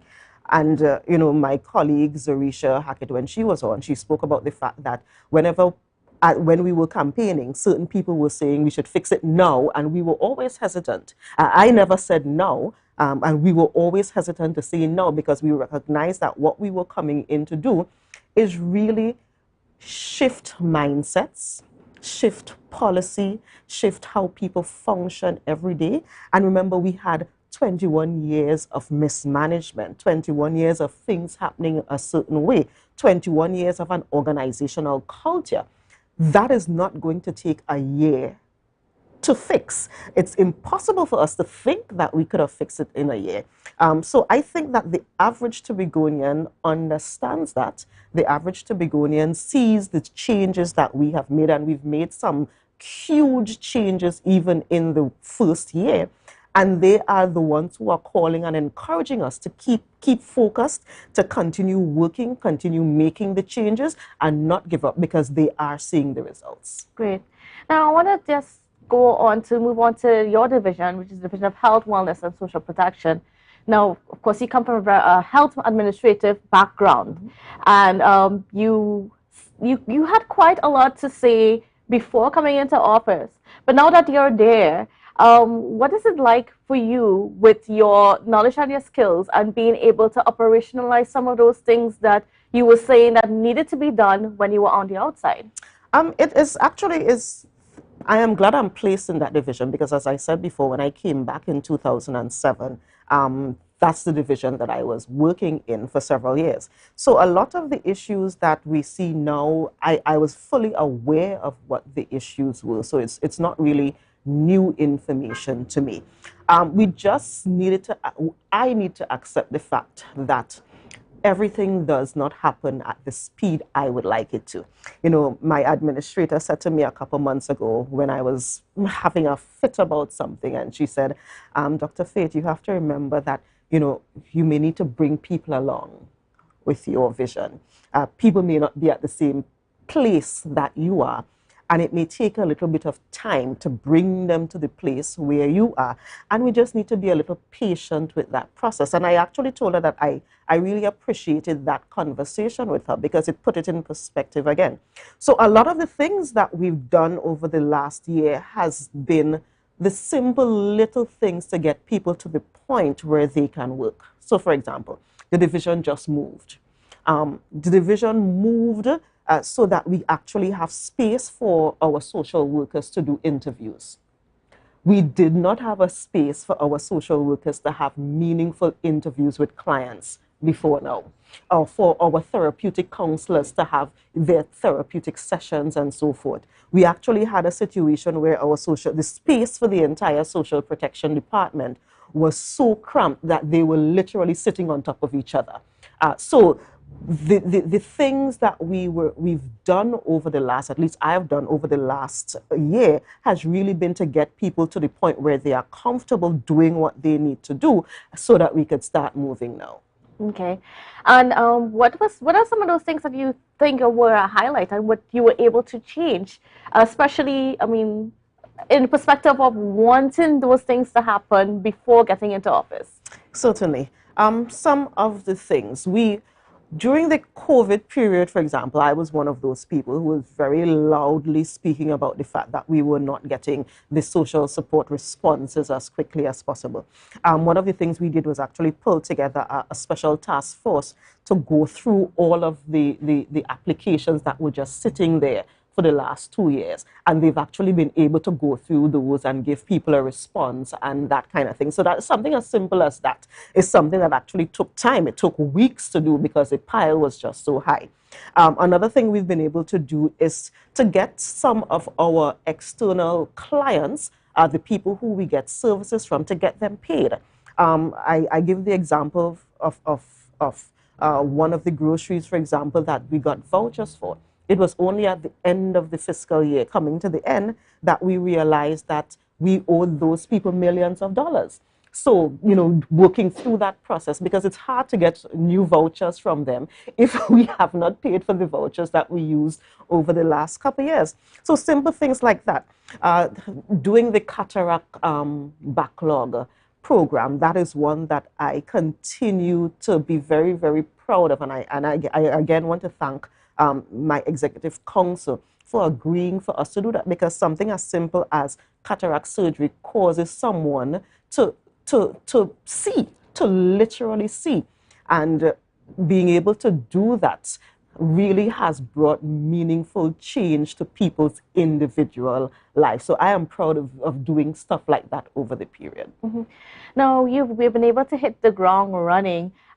We actually pretty much the morning after you got elected, you were already in there trying to work things out, because it was on the eve of our numbers, COVID-19 numbers, hitting an unprecedented level.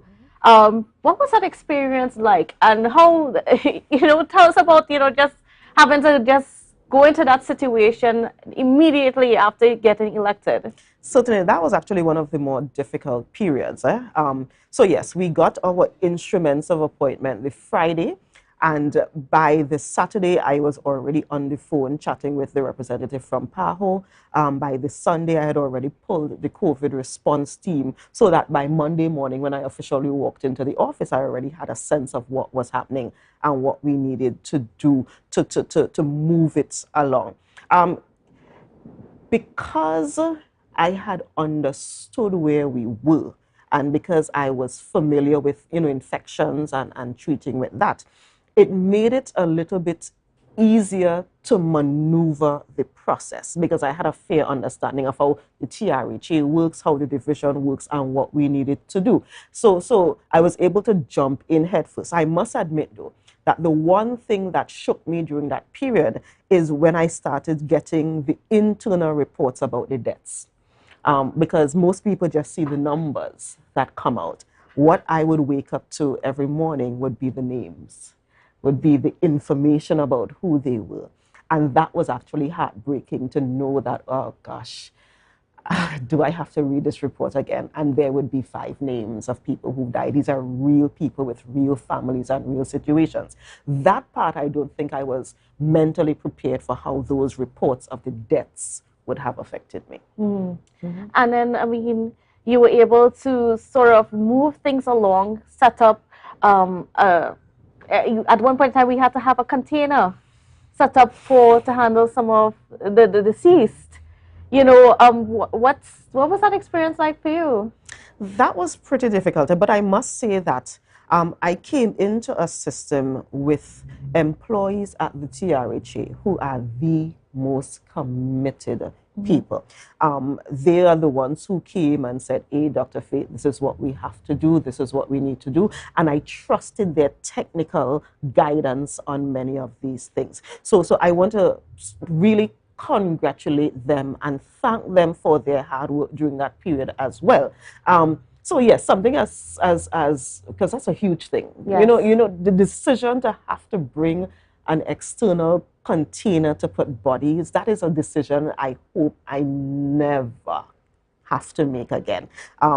Again, it is... And it was one of your first decisions that you had to make. It was one of the first ones, which again goes back to probably the most difficult part of all of this, is how the decisions that we make and how the circumstance really affects our mental health. Because again, that was, wow. I actually admitted sometime later that many nights I would actually go to bed crying because these decisions were not just about me. These decisions had to be made because somebody literally just lost their father. You know, and that is a difficult thing to treat with. How differently do you think that you approach that situation as opposed to the previous administration? I think I came into it with a little bit more knowledge about the situation, about what pandemics were, because you know that my doctoral degree is in public health, so I came into it with a little bit more base information. I also spent quite a bit of time speaking and listening to people who were in those positions to give technical advice. I am not sure that that happened before, and let me give an example. The first couple of weeks when I stepped into the office, in my office, you know, people would come up and people who work in the division, for example, would come up and say hi and so forth. And they would actually say, you know, this is the first time, this is what upstairs on this floor looks like. This is the first time we are allowed to come up here. Wow. And I was like, what do you mean this is the first time you're coming up here? They said, no, we never were allowed on this floor before. Exactly. So that in and of itself tells you the difference between the kind of open door policy that we have versus what was there before. Now, another criticism that you've sort of attracted over the past year was that there's been no board for the TRHA. What's happening with that? And, you know, what challenges have you faced in making sure that there is a board governing the TRHA? Well, you know, that is a decision that I took, and that is a decision that I was very willing to take full responsibility for. The board of the Tobago Regional Health Authority needed to be a board that was well composed. I actually came into this knowing about several decisions made by former boards that were just wrong. As a matter of fact, quite a bit of the work that I have to do now has to do with reversing some of these horrible decisions that were made by a board. So I actually said to my executive council that because of where we are and what we're doing, the requirements for board sign-off and so forth are not absolutely necessary at this point. I want us to wait until we have the individuals who I think are the best legal person, the best HR person, you know, the best youth, the best, before pulling that board together, because what that board, the decisions that board makes is really life and death decisions. Where are we now? The Executive Council has approved the board. That information was sent to the Cabinet. The Cabinet How long ago? A couple of weeks ago. That decision was sent to the Cabinet. It was before we had the last sitting where the question came up. The Cabinet agreed with the members that we put forward, sent it to the office of the President, because it is actually the President that has to give the instruments. I had a conversation with a representative. They are doing their due diligence and are in that process right now. So anytime now, within this week, next week, I am hoping we would get back the official response from the office of the President indicating that they are ready to hand over those instruments to the board. Are you at all concerned about the accountability? Because, I mean, the TRHA board is there to ensure that there is some bit of accountability and that there is some separation of powers between the division and the TRHA. Are you concerned about that at all? No, because the decisions that have been made by the CEO of the TRHA, the decisions that have been made by the divisions are all sound decisions. So I am not concerned about that at all, no. All right. I know one of the things that you did at first when you got that position was that you made a call for nurses and persons with that kind of ability, doctors and so on, that are on the outside, just been wanting to come back home, for them to come back home. How successful was that call? Actually, that call was very successful. We had quite a number of people indicating, sending the email saying, yes, we want to come, we want to help. Quite a number of them actually were able to come and do the groundwork. Some of them we were able to have them interact with us on a different level. So, for example, there were individuals who were into social support and counseling and so forth, and we were able to roll out some stuff, even though they were outside of Trinidad and Tobago, you know, Zoom and that kind of thing. We were able to roll out some of that stuff. So it worked very well. it highlighted one of the things that we would have to treat with, which is how do we maneuver getting licensing for medical professionals when the Medical Board of Trinidad and Tobago does not reside in Tobago, and that process. But that is something that we would have to treat with on a policy level to figure out how we maneuver that and maneuver that a little better. Because part of the problem in the beginning was that the medical board was on holiday. And there's nothing we could do if the medical board is on holiday. So it means that the doctors who need to get their licensing could not have gotten it in time to come out. So, stuff like that are the little things that become big things that are out of our control that ultimately affects what we are able to do. But it was a learning process, and we figured out how to maneuver some of these things, and we keep growing. And are they, how much of them are around in our space right now? So we've actually had situations where they came and left. So because COVID is pretty much, we're coming to the end of COVID, they are not here anymore because some actually came, spent a week, 2 weeks, and then went back and that kind of thing. All right. Well, viewers, we're just going to take a quick break, but when we come back, we are going to continue our discussions with Dr. Faith B. Israel as we look back on the past year of the THA in office. Spread Christmas joy and cheer with a loan from Lambo Credit Union this year. Get 100% financing for shopping, home renovations, furniture and appliances, debt consolidation and much more. Did we mention no payments until the end of January 2023? Get the most flexible repayment periods and the best interest rates around. Call 639-5060 to book your appointment today. Or visit us on Facebook or Instagram. Wishing you a happy holiday from Lambo Credit Union. And remember, we are always here for you.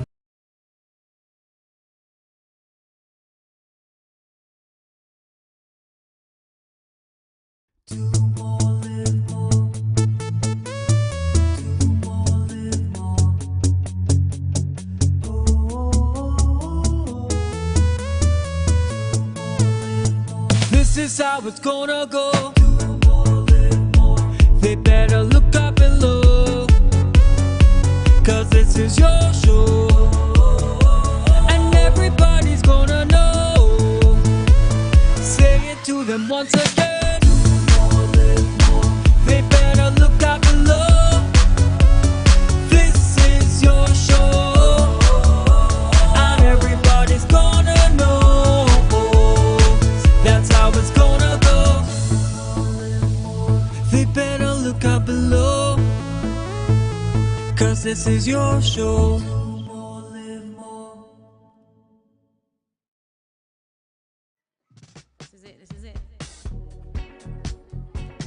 Excel Spa by Haley, where our highly trained staff are ready to deliver the top-class services in facial massages, waxing, nail enhancement and body treatment.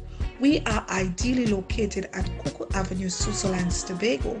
You can find us on Instagram, Facebook, TripAdvisor, or you can call us on 730-0149. Excel Spa by Haley. Relax, renew, and rejuvenate. Yeah. Hey. Tobago updates. Good morning, Tobago. Welcome back to Good Morning Tobago on Tobago Updates. And yes, viewers, we are chatting with none other than Dr. Faith B. Israel, Assemblyman for Goodwood Glamorgan, Glamorgan, as the Secretary for Health, Wellness and Social Protection, as well as a Deputy Chief Secretary. All right, so now before we went off to the break, we was continuing our discussions where health is concerned. And I want to talk about a couple things that really affect the people on the ground. Mm-hmm. And one of the first thing is, that service you get when you go to the hospital, because people still complain that they have the long wait times. There are problems sometimes with the services that they receive, whether, they are properly diagnosed, whether they are given the proper medication. Those complaints still come about. So it's almost as if, there was a change in administration, but the services where it affects people the most have not changed. So, yeah, you're right. And what I've been doing over the last couple of months is really doing a deep dive, root cause analysis, trying to figure out what is causing, for example, a misdiagnosis, or what is causing a long wait time in A&E. We've done one thing which I think is good, in that we have opened up the quality department, so anybody who has an issue, they can contact the quality department, and the quality department is mandated to investigate and send a report. People have been calling me directly, and whenever that happens, I ask the CEO to have the quality department investigate, send a report, and I actually get a response. So I know for a fact that they've gone through the process. So that is also helping us to identify what is happening on the ground. And I encourage people to keep calling me, keep messaging me, keep sending me the WhatsApp notes and so forth when they experience service that is not great. We've also recognized that part of our issue is that we don't have the appropriate quality and number of diagnostic tools. So for example, if we need somebody to get an x-ray, the process for getting the x-ray is a very difficult one because of the number of x-ray machines we have and that kind of thing. So one of the things we've committed to do, the Executive Council has committed to do this year, is actually spend a little bit of money to get our diagnostic tools up and running, our imaging tools up and running. So we're looking at what it's going to cost to get an MRI machine, which we don't have right now. Do we need additional x-rays, additional ultrasounds, additional other types, CT scans, and that kind of thing, so that we can get the diagnostic part of it up and running quickly? Because if you go to A&E, they need to figure out what's wrong with you before they can do anything with Certainly. you. So we need to, so that is one step. No, it has not happened as quickly as I would like it, but that is just part of the process. Again, I have to remind myself what the administrator said. You know, we need to take the time to do the work to get it done. But I am hoping that within this next fiscal, after we purchase some of those diagnostic tools, we would get a better response as it relates to that. So yeah, I am not happy at all. I get the calls, as I said, you know, last week somebody actually called me at 10 o'clock from A&E, and we had to figure out what was the situation with that and work it out. So it's a work in progress. And do you have any idea as to when the public can see a difference, or that's still up in the air? That is still up in the air, and I am not going to come and try to promise anything. So we are doing one of the things that when it comes to quality management is actually doing small changes and ensuring that those small changes, doing the assessment and ensure that those small changes bring about the results that we expect. So you may not recognize, the thing is, you may not necessarily recognize that a change has happened. You may not necessarily recognize that something is different, but a year or 2 or 3 years down the road, you would realize that overall the wait time moved from 4 hours to 2 hours or an hour. And that is the kind of assessment that we are doing internally. So individually, you may not see the difference just yet, but over the cumulative period, you would see where all of these changes that we are making would result in shorter wait times, for example. Great, and I know the public is excited to perhaps to hear that. Because I mean, it isn't exactly a nice experience. But another thing that hits people on the ground is that of welfare assistance, whether it's through the food cards, disability grants, etc.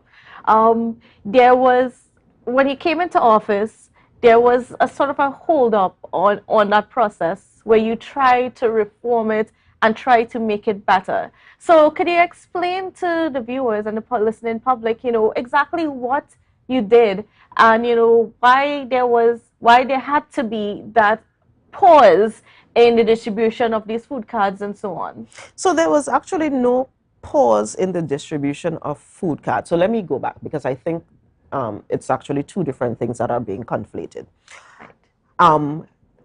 Coincidentally, and it might be the best or worst coincidence ever, the food cards that are distributed by the Ministry of Social Development, which are the red food cards, we don't have any control over those. That is done by the Ministry of Social Development and Family something. I can't remember the official name.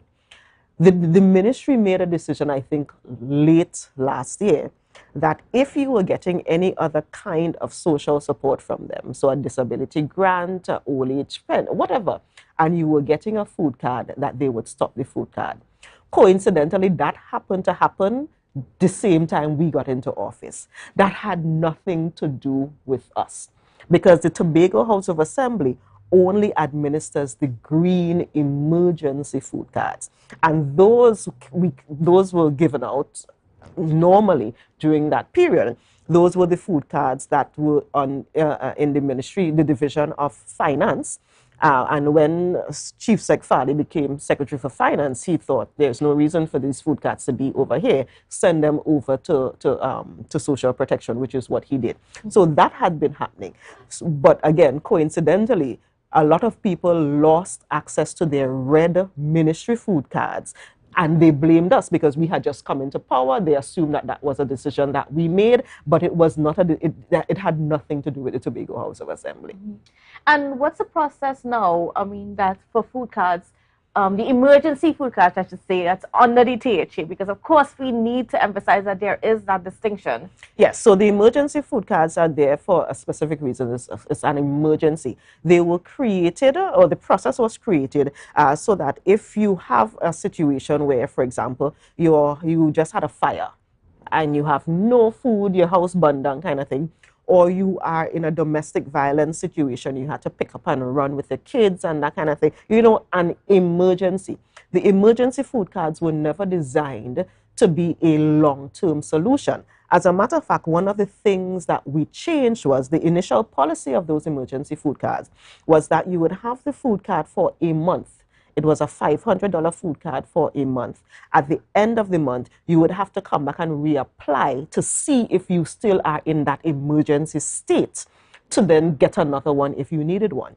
One of the changes we made is we allowed the social protection people to say, okay, this family needs this food card for up to 3 months. So you don't have to come back every month to be reassessed. So you could get it for 3 months. Another thing we changed was how much you can actually get. We started doing it where the size of the family would actually influence how much money you get, because these are food cards that are preloaded with $500. So if it's just a single family, a single person, you could get the $500. But if you have, 3 kids, you may then qualify for $1,000 or $1,500. That's actually a change we made to allow people to get better access to the food cards without having to come back. Without having to come back to us every month. And after the 3-month period, if you still need it, then you would have to do another reassessment and you could get it for another 3 months. But again, these are for emergencies. If you think that you need the long-term support, then you should definitely go to the ministry. And their office is in Canby, upstairs Tobago Waters. That is where their office is. Now, we continue to get these questions from the public. This issue continues to be confused, I should say, in the public.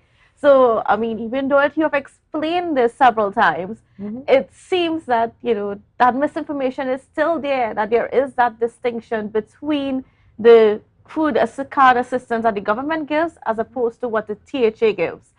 What are your views on just that continued confusion out there? So that actually says to me that the Division of Health, Wellness and Social Protection needs to do a little bit more a little better job at communicating to our public. And that is something that we are going to roll out soon, where you would see very clearly which grants come from the Division of Health, Wellness and Social Protection. What is the process of getting those grants? How do you go through? What do you need to do? Who do you need to call? And that kind of thing. That PR, which is necessary, is going to happen soon. Honestly, I know that should have happened before. But the reality is, when I came into the system, I came in and met social workers who were already understaffed and overworked coming out of COVID. I honestly made a policy decision to not ramp up that kind of education just yet, because I did not want the inflow of additional work to be on them at that point. So what I've done in the interim is we have actually hired some more social workers, some more therapeutic counselors and those things. And now that we've moved into this bigger space and so forth, they can work better. So now that we have more hands on deck, we can roll out that kind of PR to allow people to come in, because I honestly did not want to put additional burden on the Certainly. social workers who were already there and who had been toiling throughout the COVID period. And is the system working better in the sense that having the social workers more control over the distribution of the food cards as opposed to the previous administration where it was out of the Division of Finance? It is working better. As a matter of fact, we are allowing the social protection staff to do their job. We are not giving any food cards to any assemblyman or any secretary to give out. That is not their responsibility. We are allowing the social protection staff to do their job. Coincidentally, the same social protection staff who were at finance are the same ones that are by me, and I think they are doing a fantastic job because they are professionals. They are professionals, and I'm allowing the professionals to do their job. And as we're on the topic of the social workers, you know, how has it been like, you know, building out that mental health unit and then bringing that mental health service to the public? It is a work in progress. Another thing that we've been doing behind the scenes is to actually restructure the entire division, coming in and looking at it, highlighting what needs to be done.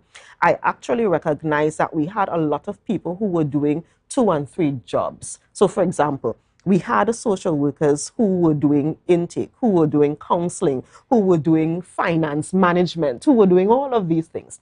So the new structure of the division that we are going to approve soon would have the social workers doing, you know what? Social work. We would also have a behavioral change unit, that may not be the name, where, so if you need help with writing a resume, for example, there is somebody who's that specialty could help you with. If you need help with your financial management, there is somebody who could help you with that.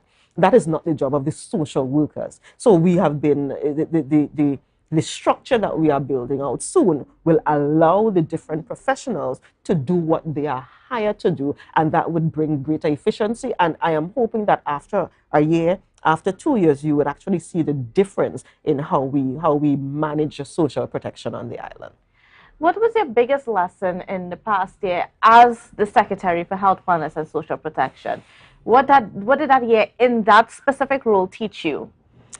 What did it teach me? There are so many. It is teaching me strategic patience.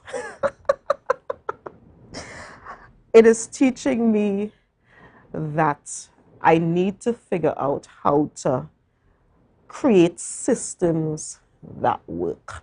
I would love to get to the point where people don't have to call me to get service, but when they come in, everything happens the way it should, and that allows that is built on having a system that actually works.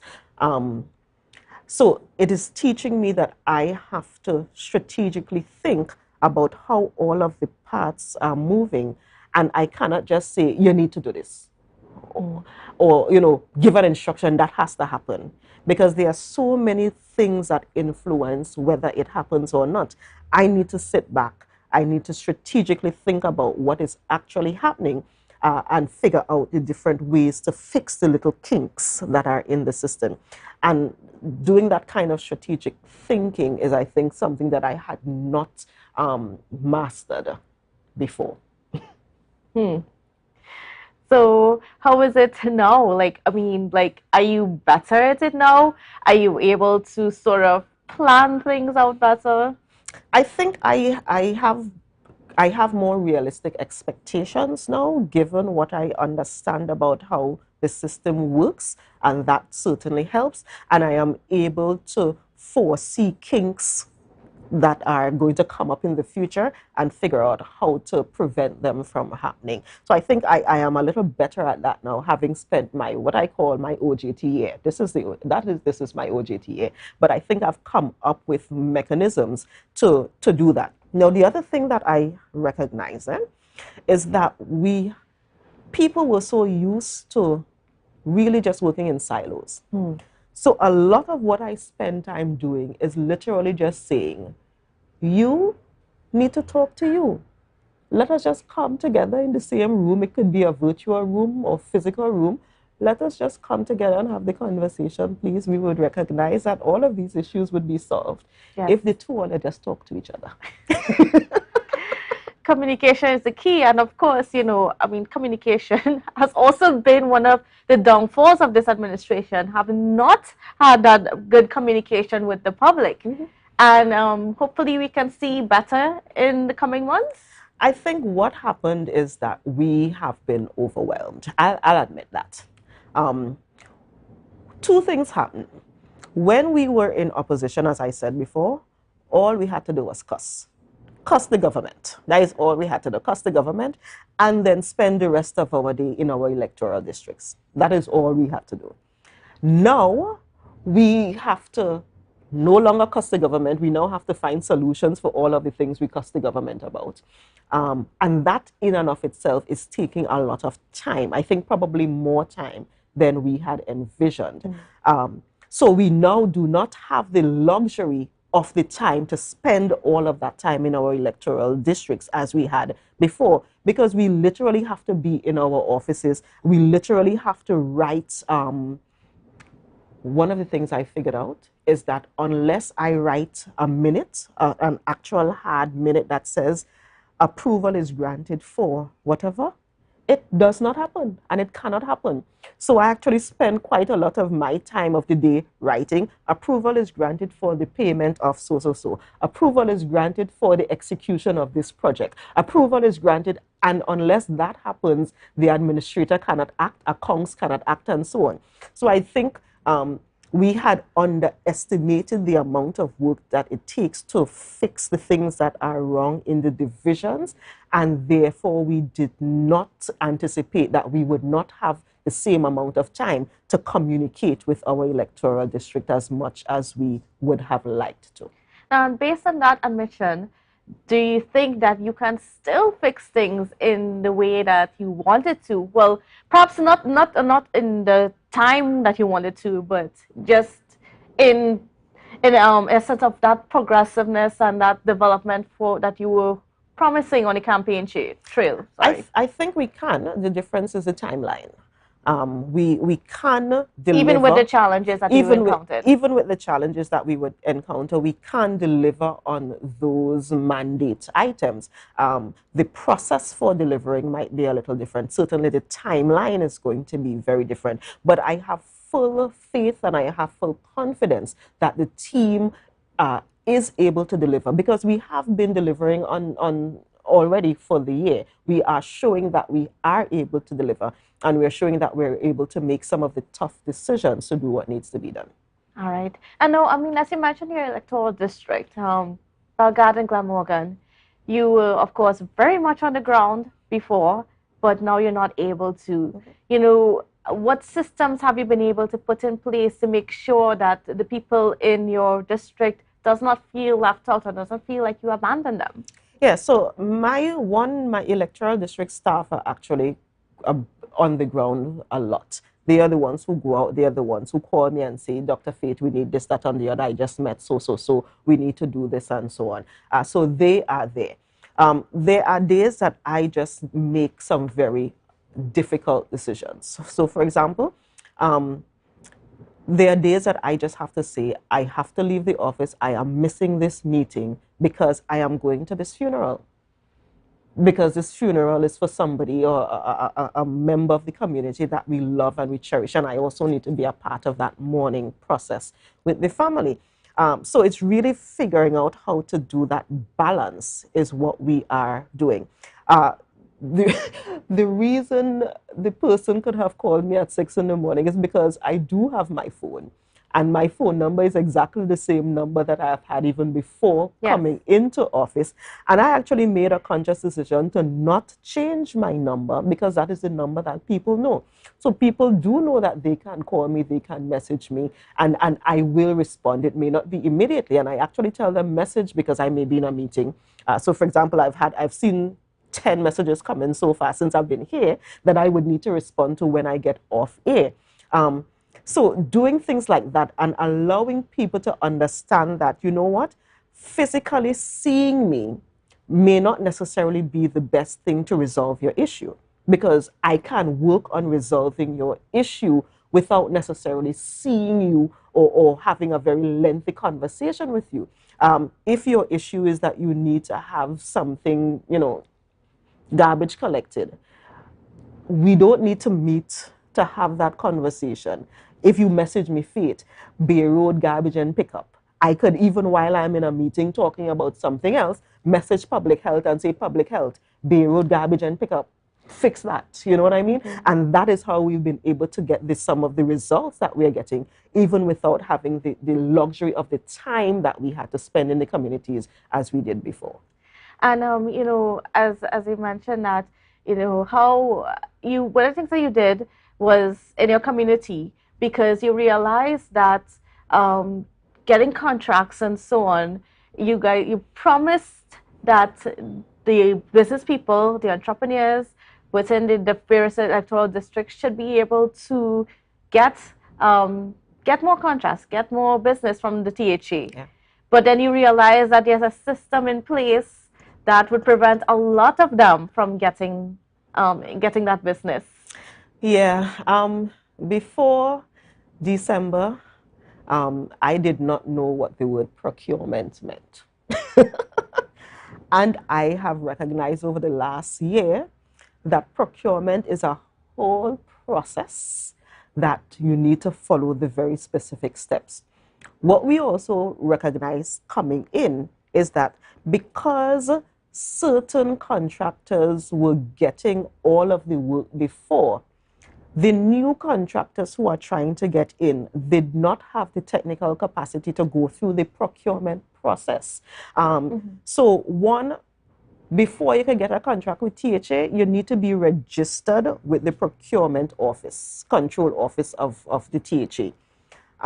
That process is a tedious process. So one of the things I did, as you rightly said, and a couple other individuals did it in their districts, was to actually just have a session with the procurement unit that says, these are the steps you need to take to register with the procurement unit so that you can get on the list to get a contract. The next level, which would be coming up soon, would be how do you actually write a proposal? A lot of our contractors have no idea how to put pen to paper to write a proposal to do it. You know, they are good carpenters, they are good plumbers, but when it comes to putting pen to paper to write the proposal, they don't have that kind of technical capacity. Something else we recognize is the contractors before who were getting all of the work, they may not necessarily have that kind of technical capacity either, but because they've been getting all of the work how many years before, they can afford to pay a consultant to write the proposal for them.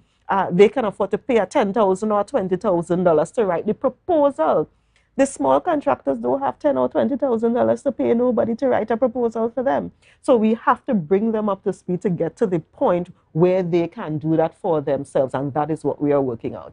So the process is a tedious one, but it is one that we are willing to do the hard work, and you may not see the results this year, but you are going to see the results down the road. So after these business people go through this process, we can see them being employed in the same way that you guys promised. Certainly, certainly, but they have to go through the steps, because remember, a lot of the things we spoke about during the campaign was you know, the nepotism and the what do we call it, the corruption and all of those.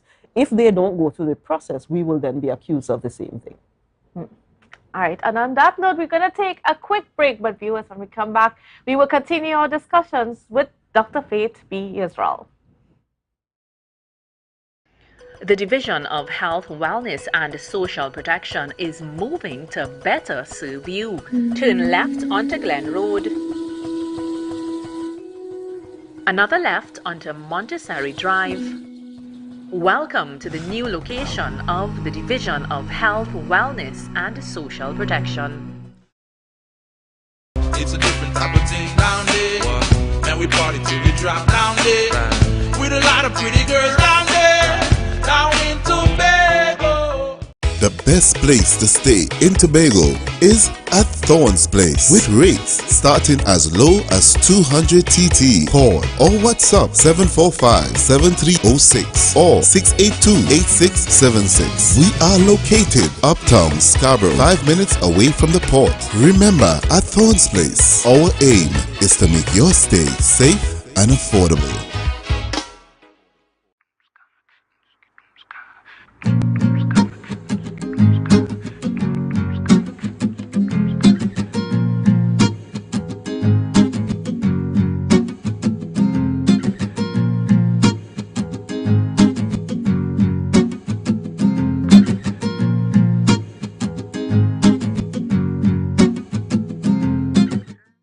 Welcome to Lamarche Parfait Day Spa and Wellness Center, your premier spa experience located at Bonaccord, Tobago. Visit us today for facials, cellulite treatments, body contours, body treatments, pedicures, manicures, and much more. We have gift cards for all occasions and corporate events. Connect with us on Facebook at Lamarche Parfait Day Spa or call us 273-7772.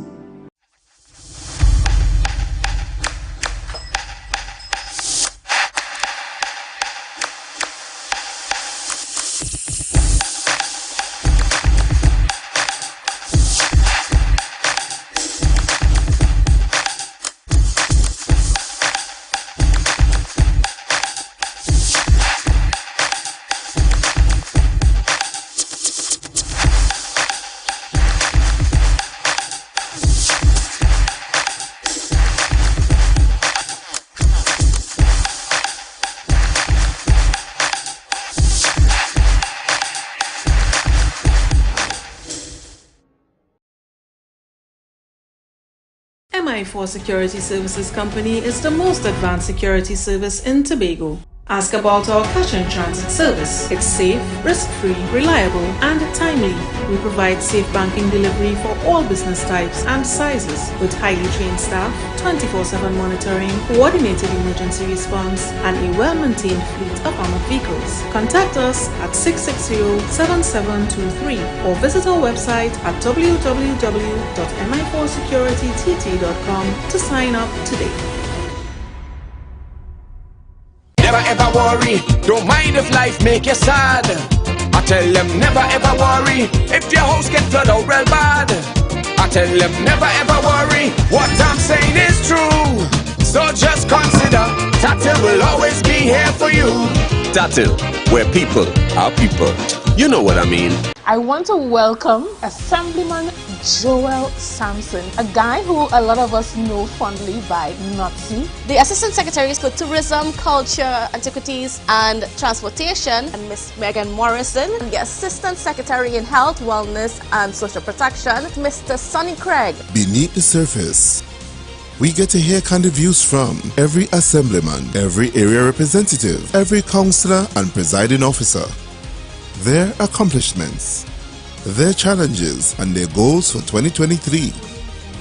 Beneath the Surface, weekdays from 8 a.m. on Good Morning Tobago with Candice Jackson and Chanel Felix, only on Tobago Updates. Hey. Tobago Updates. Good morning, Tobago.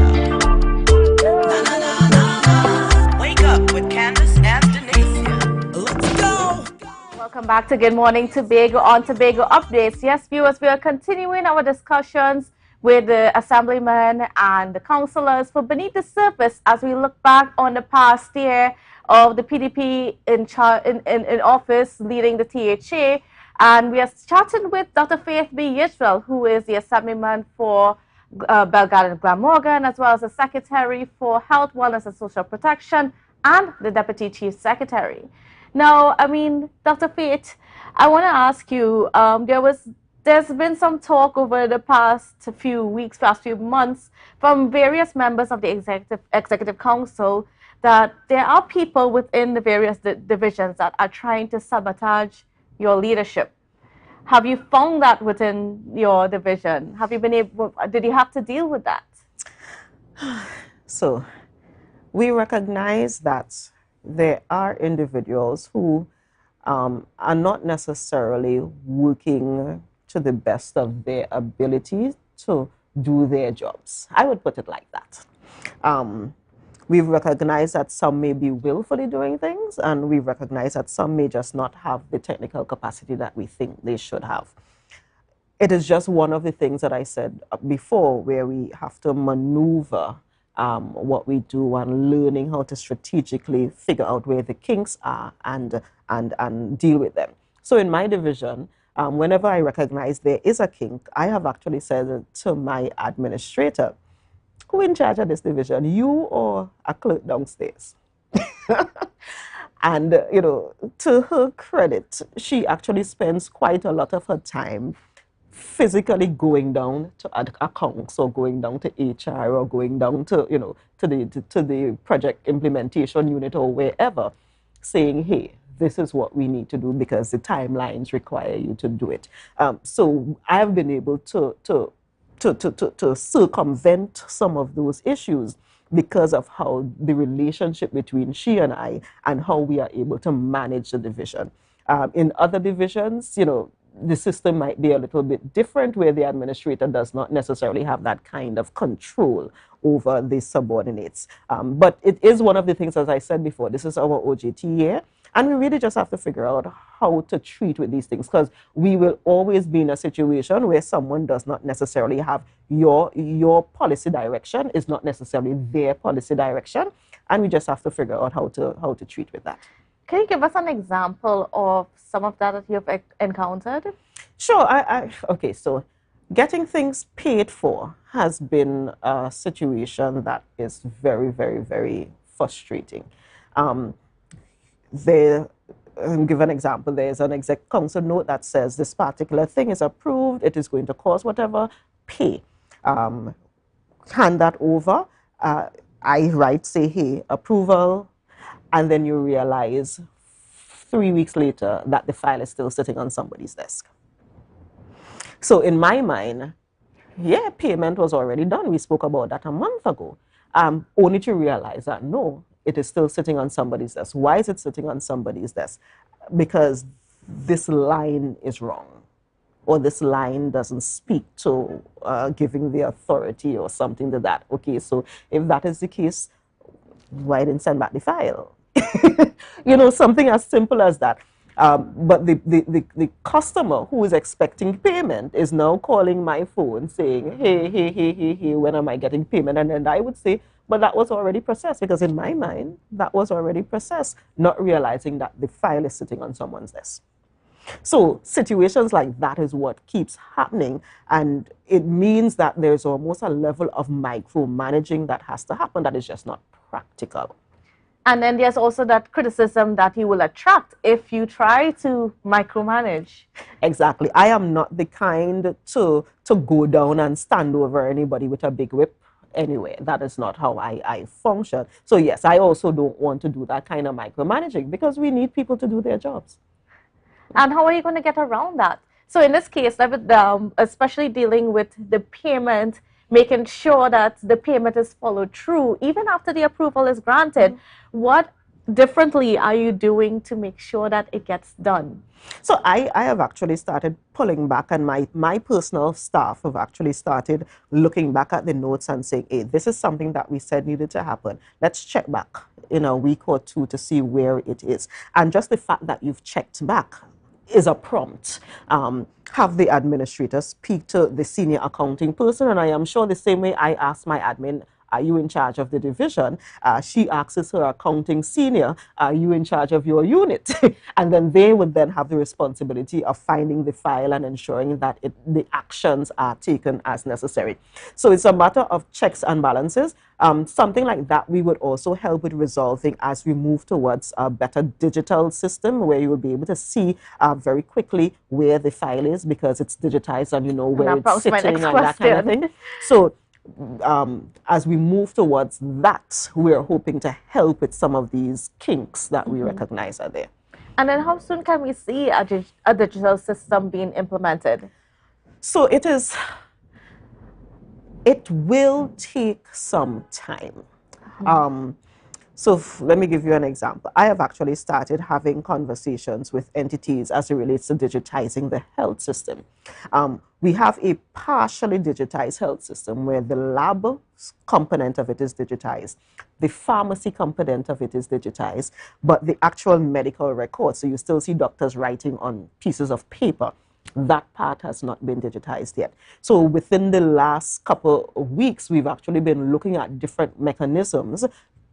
Some of my technical people even went to Trinidad to look at a system in Trinidad to see whether this is something we can implement in Tobago. So it is going to take time, it is going to take money, because a lot of these things cost. It means we now have to go buy computers. We now have to go run network lines. We now have to, we now realize that, for example, in some of our health centers, you really just can't get proper internet, and you need the internet to be at a certain speed to get there. That is not something the THA has control of. That is the internet providers we have to treat with to deal with those systems, those situations. So it is, again, honestly, it is not happening as fast as I would like it to happen, or as fast as my colleagues would like it to happen, but it will happen, and we are just working through what is the problem, doing full root cause analysis kind of thing, and then taking the small steps to get to that point. Right.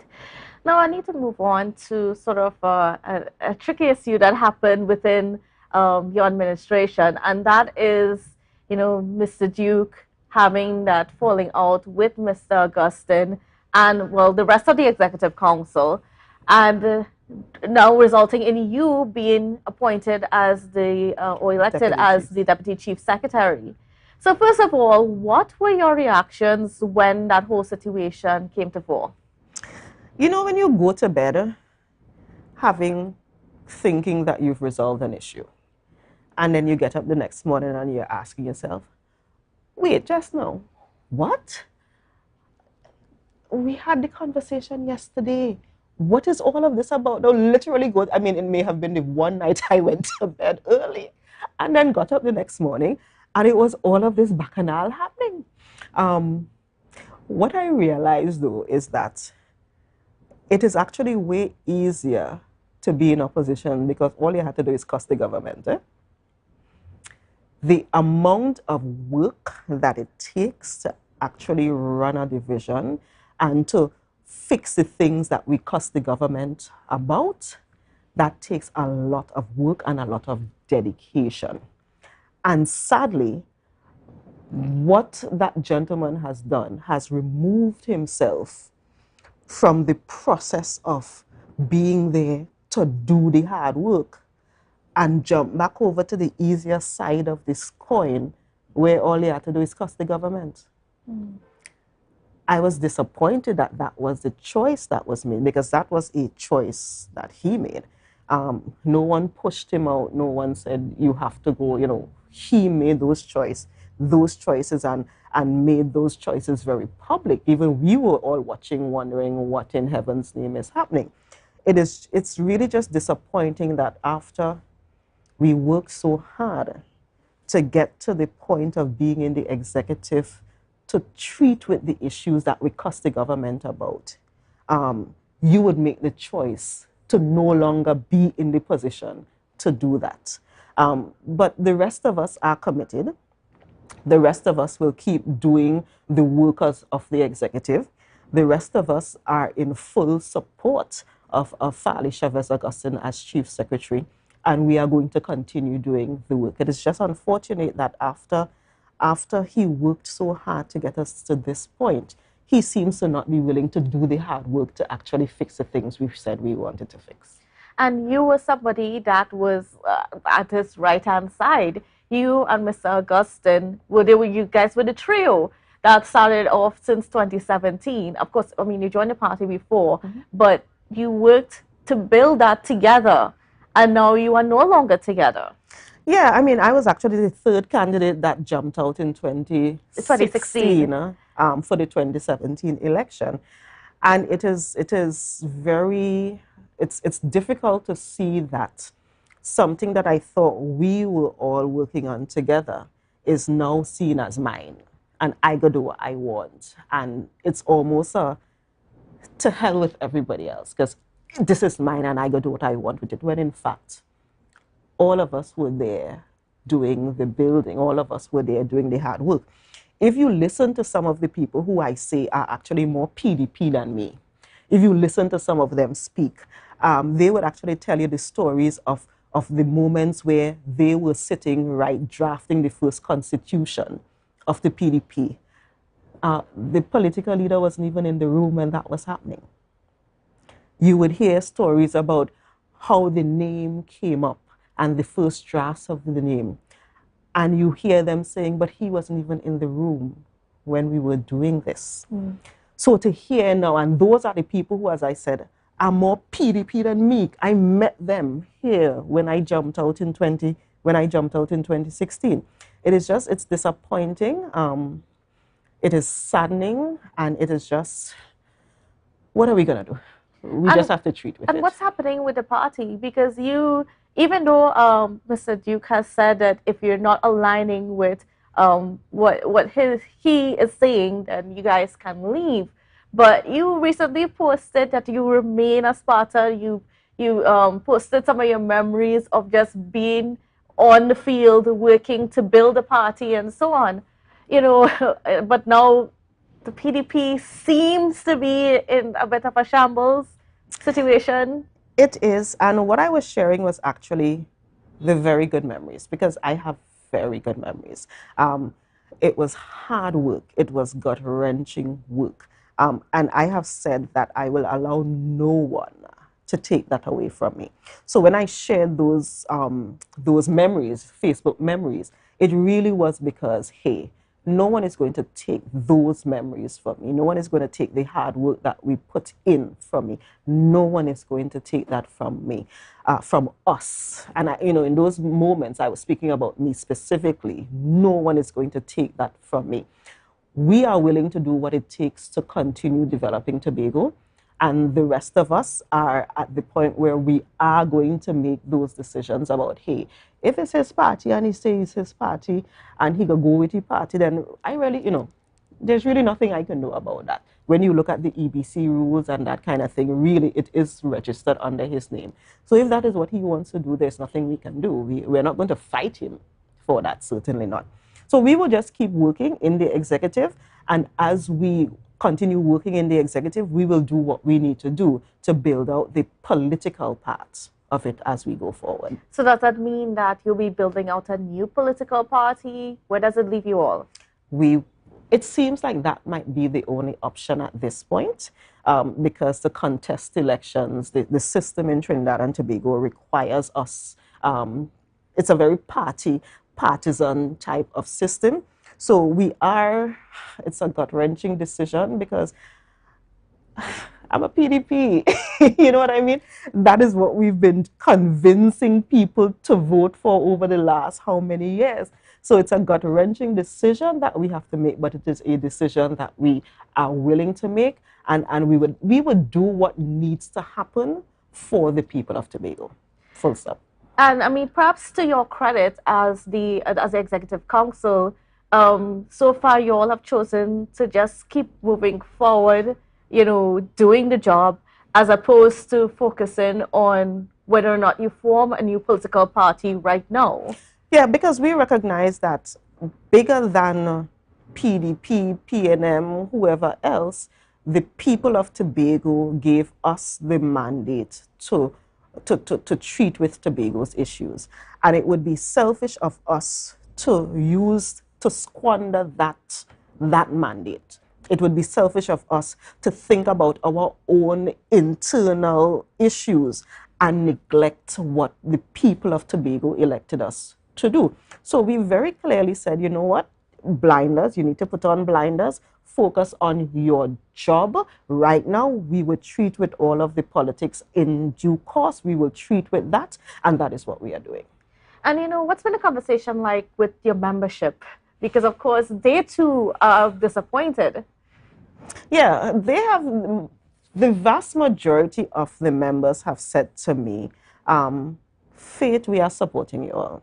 We recognize that this is a difficult process, but we are supporting you all. There's actually one gentleman that messaged me, said, Faith, Chief, Faith, just say jump and we jump in, don't worry. You know what I mean? So that is what that is the message generally that we're getting.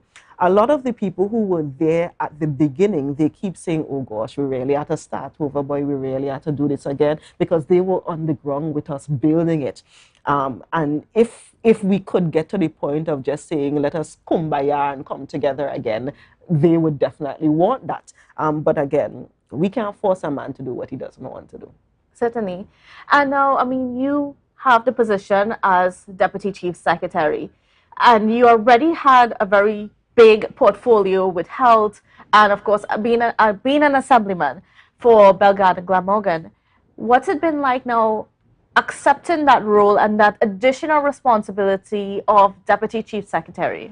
It has been tough. It has been very difficult, and that is why, you know, at the beginning, when you did your 90 seconds of news, you heard the Chief Secretary speak about the fact that we will be announcing, and not we, he, yes, he will be announcing a couple shifts as we go forward to ensure that we have the right balance given the situation that we are in now. We have been speaking about it internally, but I would allow him to make the announcements about who goes where and who does what and who's responsible for what portfolios soon. Well, you know, he'll be on tomorrow. I don't know if he plans to make those announcements tomorrow. Well, we'll see. Maybe. We'll see. But I mean, in terms of, you know, some of those responsibilities that fell under the portfolio of Deputy Chief Secretary, in terms of, you know, furthering the autonomy call, in terms of reaching out to the diaspora and so on, have you been able to do any work under those portfolios? So because of my heavy portfolio with health and social protection, health, wellness, and social protection, the Chief Secretary has actually been the one fulfilling a lot of those mandates. You know, he just came back from World Travel Market. He has been the one communicating with the diaspora and that kind of thing, pushing those agendas. And it is, we have been collectively speaking about and strategizing on how we go forward with the autonomy issue, because it is one that is so delicate and we can't necessarily use the mechanisms that were tried before to get us to where we need to go to. Again, it is very, very disappointing, and Tobagonians have expressed that they are disappointed that the political leader of the PDP, who had the mandate to do all of these amazing things for Tobago, would choose to jump out, would choose to remove himself from those responsibilities and go back over to the opposition just so that he could cuss. That, to me, is probably the most disappointing of all of this. Forget that I get cuss and kick out and, you know, forget all of that. That's a personal thing. But the fact that you had the responsibility to treat with the diaspora, the fact that you had the responsibility to treat with autonomy, the fact that you had the responsibility to treat with foreign investment, those are the things that could have made a huge difference in how Tobago is run. And you decide to just throw in the hat and say, I don't want to do that anymore. It's so disappointing. That, to me, is what is really breaking my heart, that that choice would be made. And, you know, how has that affected your personal life? Because, I mean, we know that it has made your job tougher, in the sense that when you talk about health and so on, and you mentioned it earlier, there's so much that needs to be done, but you need the money, for instance, to bring in the necessary equipment to make that service in the hospital better. It just shows that, you know, we need to, again, strategize. We need to think about how we bring in additional investment into the island. It has made it difficult. On average, if I sleep for 4 hours in the night, that's plenty sleep on average. I have to try to figure out how to improve that. And of course, it means that on weekends when you should be relaxing or doing whatever, you still have to work because the responsibilities are so heavy. But, you know, this is why we are here. This is, somebody reminded me recently that we were called for this moment. So whatever strength that is needed to push through this phase. And I think the phase is difficult because we really are OJTs. We really are learning. We really have not mastered some of the things that we needed to, and we are getting to that point right now. And I'm hoping that as we learn and as we improve systems, the workload will not be as tedious on our personal lives, and that as we move forward, we'll be able to you know, have that balance, because that balance is critical. Now, there's been that criticism leveled against you all that you were saying one thing before getting into office, and now that you're there, you're saying another thing. You know, you all may not be able to be reached as easily, and again, the promises that you made were not necessarily kept.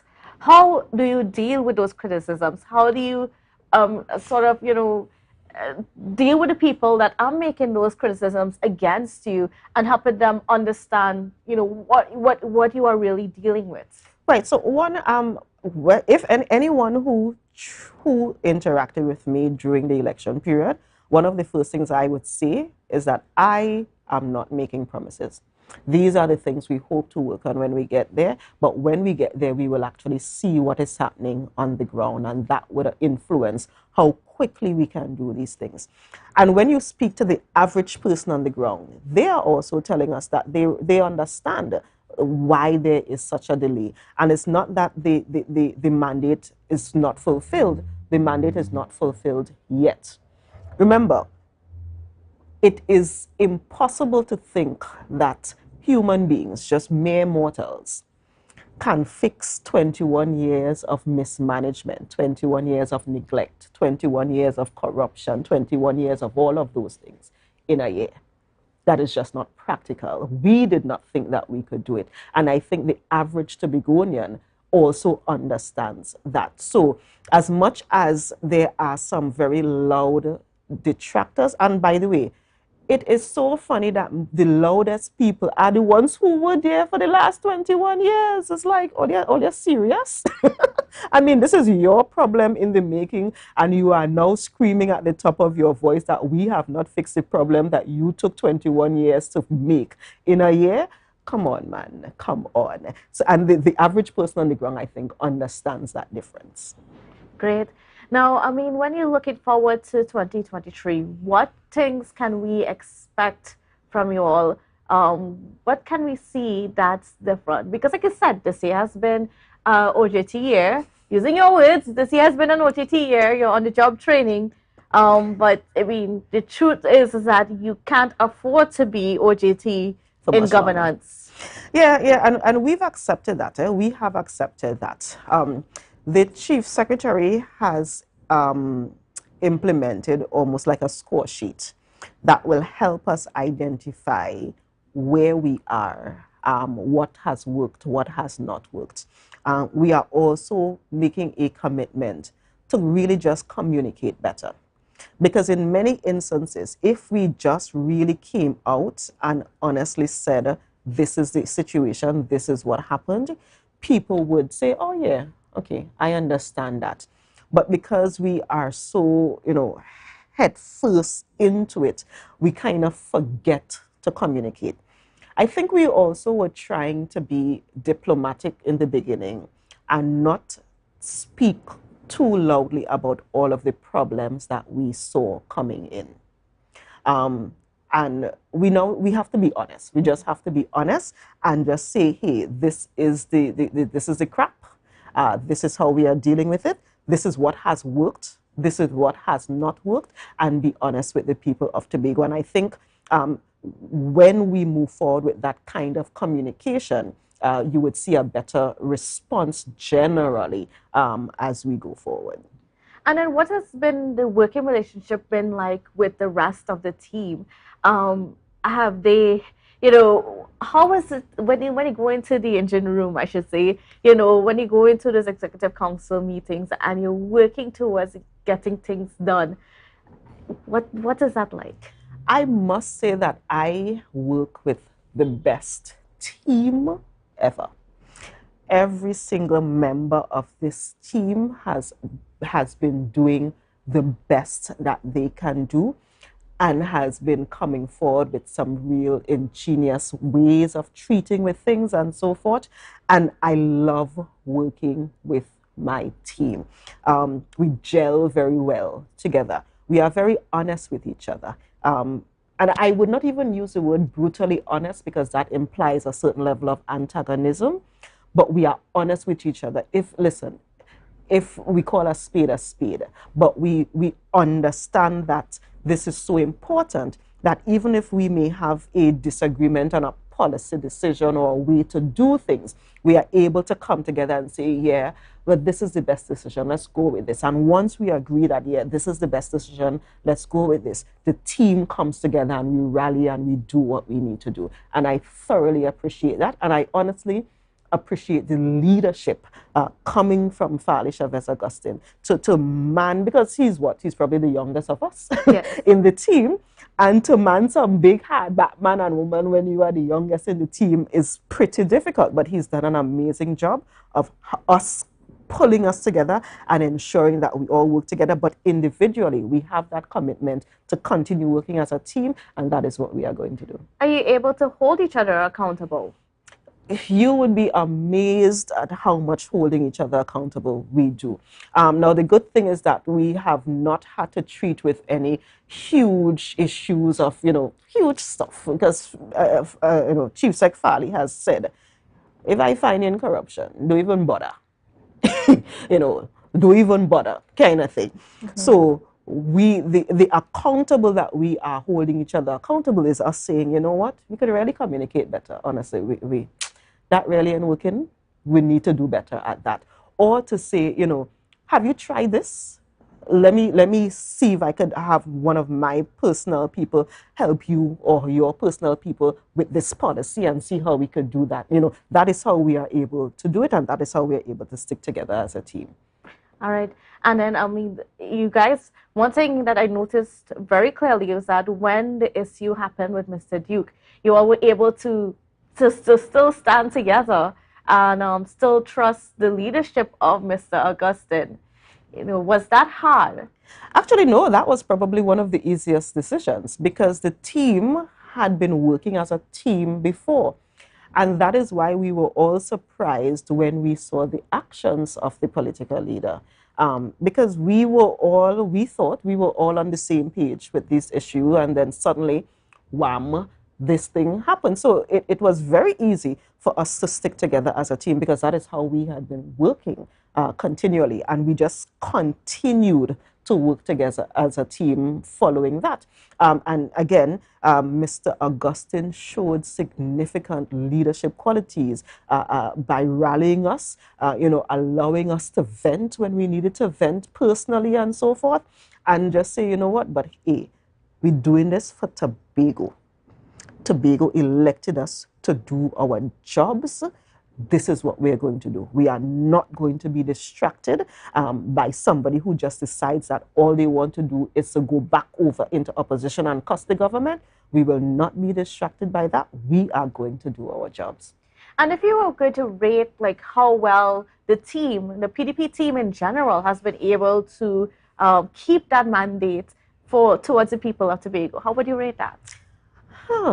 Let me see. I think if I do a Likert scale, out of 10, maybe that's not a Likert scale. If I do out of 10, I would give us maybe 8.5. Because I think we've actually done a lot of good work. We've just not done a great job at communicating it. And because we haven't done a great job at communicating it, you get a lot of, the pushback and that kind of thing. But I would say 8.5, because I see the work that my colleagues and I are doing, and I know that is making a huge difference in the end. And Tobagonians, I think, are happy that we are doing those things, but we honestly just need to communicate it better. And what data would validate that 8.5? If you look at our mandate Mondays, if you realize the last mandate Monday was what, 6 hours? And that was literally, no, that in and of itself is proof that that is not a very good mechanism for communicating, because I don't know who are those people who were sitting there listening to us for 6 hours. Oh, the media. The media is definitely one of them. But just listening to the things that we were able to accomplish during those periods compared to 21 years. It is what it is. It's proving that we are doing our jobs. We are doing a good job.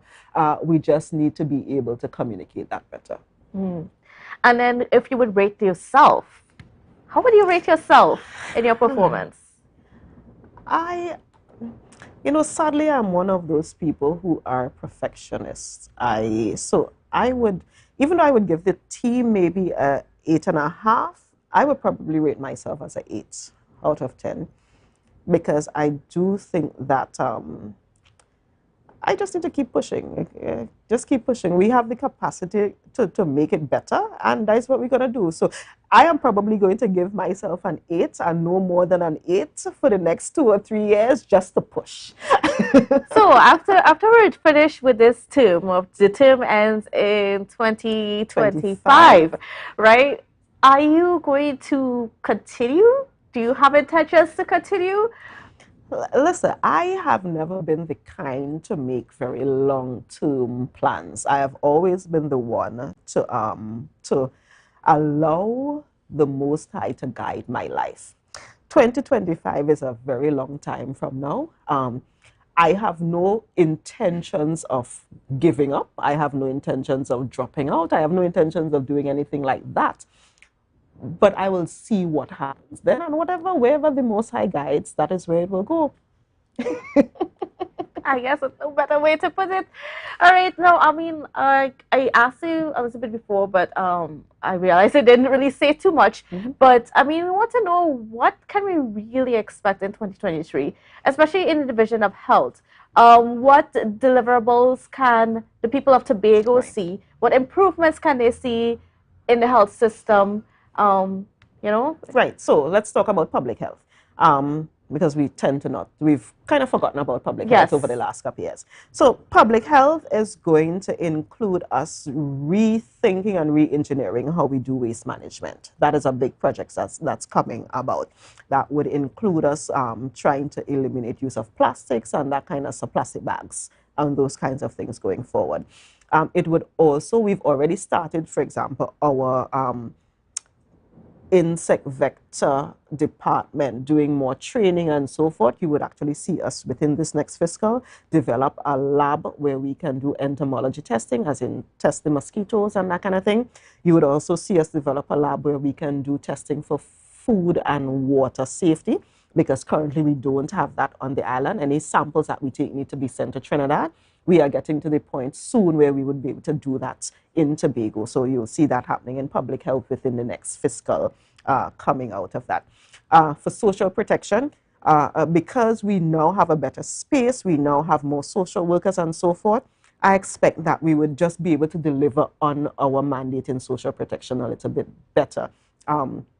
That means having less wait times to be assigned a social worker, for example, having them go out doing the assessments, making the recommendations, and then executing whatever is the final response soon. That comes along with the restructuring of the division and that kind of thing. So you would also see that in that regard. As it relates to health specifically, the TRHA has been in a space of revolving leadership, revolving everything.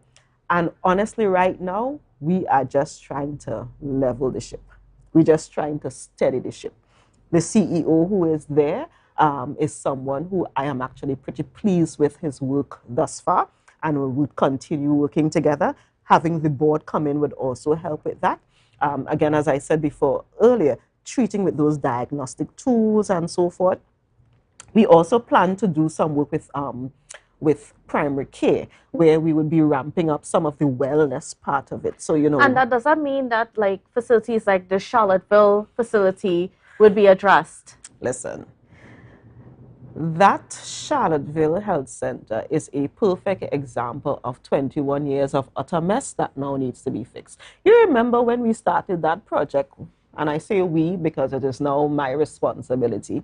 When we started that project, when you look at the plan for the Charlottesville Health Center and you rest it on the ground, half of the health center was in the road, half of the health center was on the field, was on people's house. I mean, it was a mess from the beginning.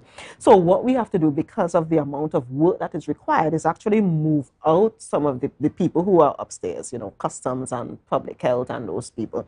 Move them out. Yeah, because the health center basically turned into a multi-purpose facility. Right. It did turn into a multi-purpose facility. So we would need to remove those people. Some of them have already started moving out.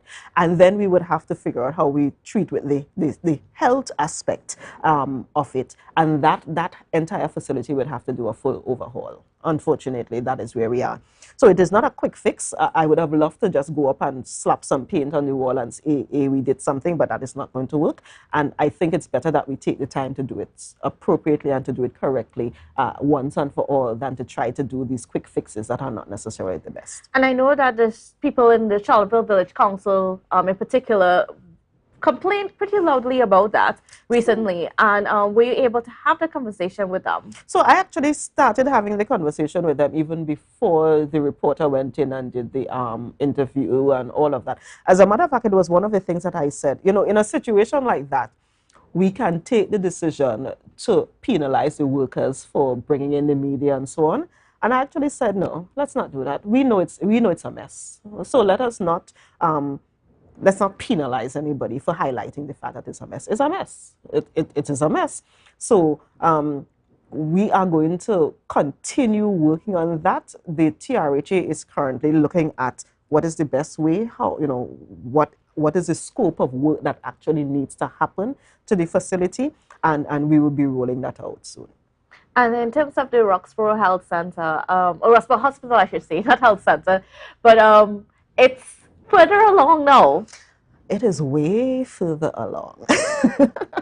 It is, and I still use the term Roxborough Health Facility because we are not a hospital yet. You know, a hospital implies that if you get sick and you go there and you need to stay overnight, there is a bed for you to sleep in overnight. We are not there yet. We have the health center services that function, the normal health center services that function. We have the outpatient clinics that function. So you just, you know, you go in and instead of coming to Scarborough for your eye clinic or instead of coming to Scarborough for your dialysis or anything like that, you can go there. We now also have 7 a.m. to 7 p.m. Monday to Friday accident and emergency services there. So that is what is available right now. What is missing is the actual inpatient services. And the situation with that really is that it's almost an HR issue where we need a specialist. We don't have enough specialists on the island to ramp up some of those services. What we don't want to do is take from Scarborough to diminish Scarborough's services to take to Roxborough. That doesn't make sense. So we are going through the HR process of identifying the specialists so that we can have those services available and available soon. I am hoping that it is sooner rather than later. I hope to God it is sooner rather than later. Again, if you are a gynae specialist, any of those, please look at the TRHA's website because we need you, we need you, we need you. Roxborough needs you, and I am excited to be in the seat that allows us to provide good quality health care to people of the eastern end of the island. Yes, I am prejudiced. I am from Bell Garden. The East, I think, has been neglected for quite some time, so I am actually happy to be in the process of providing that kind of service to the East. And then when as you mentioned that the question of the nurses come about, because one complaint that we've had over the years, many times, like nurses, people trained to be nurses here in Tobago, but we'll be told from the previous administrations, the previous heads, that there is a cap as to how many nurses we can employ. But now with the addition of Roxborough, can we see that happening again? Can we see an increase in the nursing staff? Actually, quite a number of them were employed on short term during the COVID period. Right. I remember when we came in, one of the first things we did was actually remove that short term concept and give at least 3-year contracts to them. So a lot of them actually have been employed, and a lot of them do have the 3-year contracts now to roll out so that they are more secure in their job. By the way, the reason we had to give the 3-year contracts is because one of the decisions of a former board was to actually stop making health professionals public servants and just give them contracts. So again, something like that is what we are grappling with. How do we reverse that? How do we say to a nurse, for example, who has been a public servant all of those years, who is advancing themselves, who did an interview to become a DHV, the ones that we are so proud of in the Bronx, and then say to that nurse, you have to give up all of your years of service to get a contract. That is a decision that a board made that we are now grappling with. How do you reverse something like that?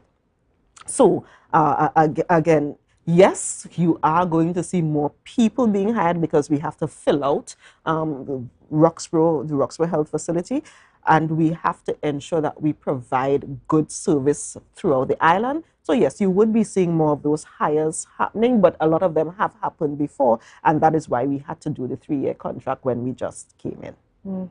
So, I mean, have you been able to at least improve the communication with those nurses and that staff? Because, I mean, that was also a complaint from before, that even though the situation was what it was, that 6-month contract, that 1-year contract, there was not that conversation happening. Yeah, that had to do a lot with the leadership at the TRHA as well. Members of the TRHA, staff members of the TRHA meet me all the time, come to my office all the time and have meetings with me about what is happening. I listen and I actually say to them, sure, but have you actually met with the CEO? And they would say, yes, yes. And I would say, well, have you met with this CEO? And that's when you realize they would say, actually, no, I haven't brought this to the attention of the CEO because CEOs in the past didn't care and that kind of thing. Again, going back to the idea of us spending this year shifting mentality, because in many instances, our workforce, they were so beaten and they were so, stamped on that they now have to relearn good working relationships with their superiors and that kind of thing. So it's all part of the process. We are working on doing better communicating, even within the hospitals and so forth, getting those people to talk more with each other. That's part of a lot of when I just say, okay, you need to talk to you. Come on, let's all sit together. You, this is Dr. So-so-so, this is Dr. So-so-so, you all have met, talk. That is the kind of work that actually I do to ensure that we do a better job at this. And you came in just as the Mason Hall Health Center came on board. How was that been fitted into the whole system? Has it improved the service that those people want in that area? Yes, it has. I must admit, because we've used so much of our time just trying to steady the ship, we have not implemented the kind of primary health care that I would like us to implement. And those are the things we are going to move towards really in this upcoming fiscal. So yes, it's there, it's wonderful, it's providing the service, but I think our health centers can do a lot more than what they're doing now. And that would be part of the focus for this fiscal coming up. All right.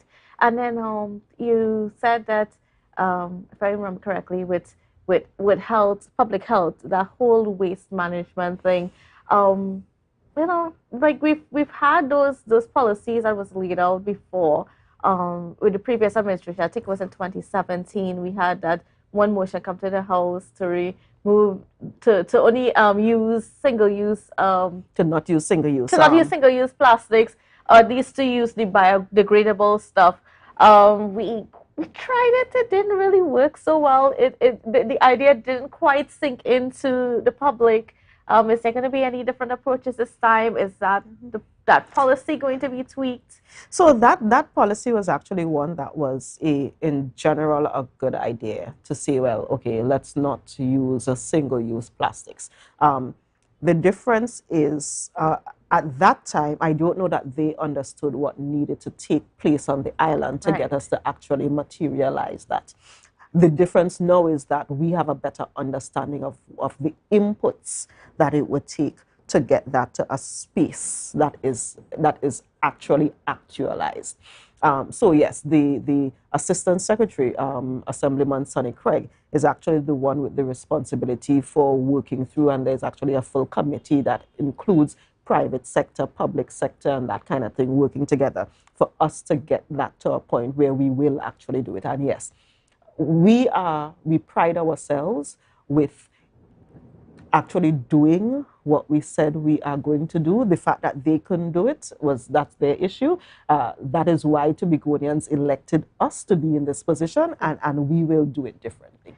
And and when you talk about public health as well, you have to also be concerned that things like runoff, like the drains and things like that flowing into the sea that we don't really pay attention to because we think that, hey, you know, when you build our houses, put the drains there, it goes into the road, it goes down, we don't know where it goes, and it doesn't bother us because we don't know where it goes. But the truth is, it ends up in the sea and it starts to destroy things like coral reefs and so on. Is there a plan in place, or is there a talk within public health to sort of address some of these very real concerns? There is. One of the things we also have to work on, the same way we've been doing the beefing up of, you know, the staffing at social protection, the same thing actually has to happen with public health.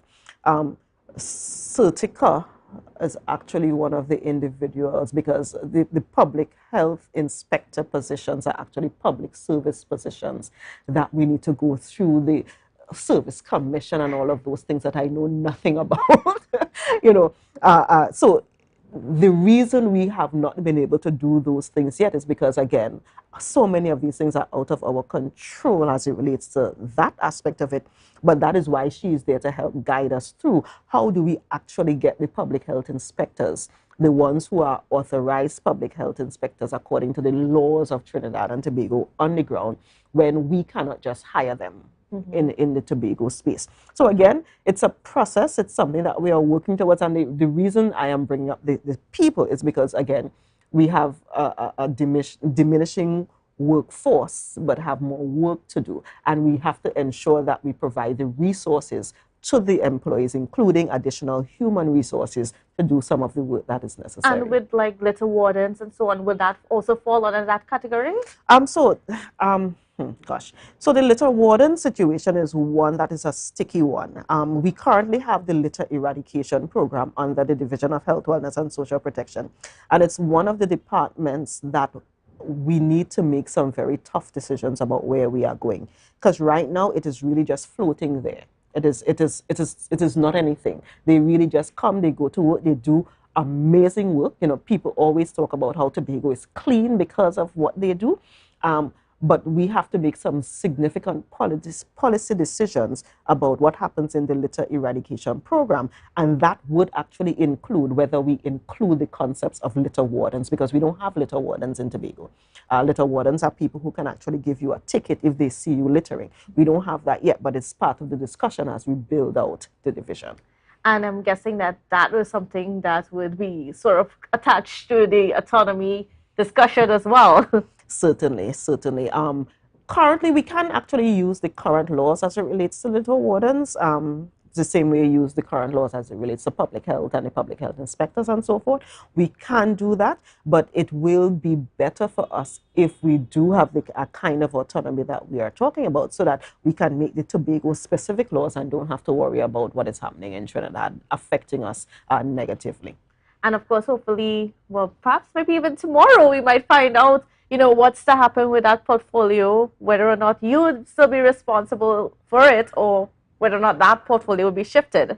Yeah, well, maybe tomorrow. Tomorrow is the 6th of December, a momentous day. I am actually excited to listen to the chief sec speak tomorrow.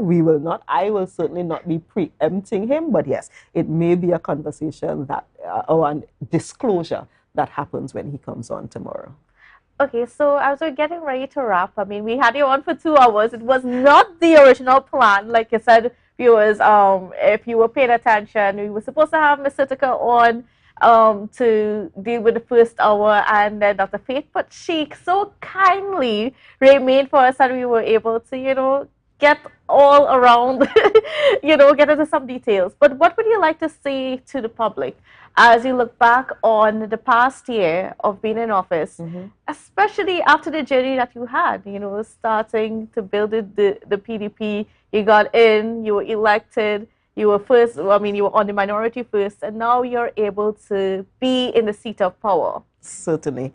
I would like to first thank the electoral district of, well, what was Belgarden Goodwood before, Goodwood Belgarden before, yes. What is now Belgarden Glamorgan. I would like to thank each and every one of you for the confidence you've placed in me to elect me as your representative. I would like to thank you for that. But further than that, I would like to thank all of Tobago for giving us the opportunity to make things different and different in a positive light. We are working. We underestimated how much work it would take to remove 21 years of mismanagement, 21 years of corruption, 21 years of just stagnancy. We underestimated how much work it would take to do that.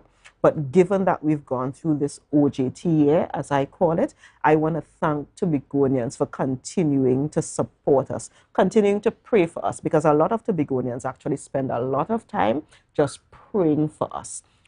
Please continue doing that. We are pledging to keeping our promise of doing what Tobago needs to happen.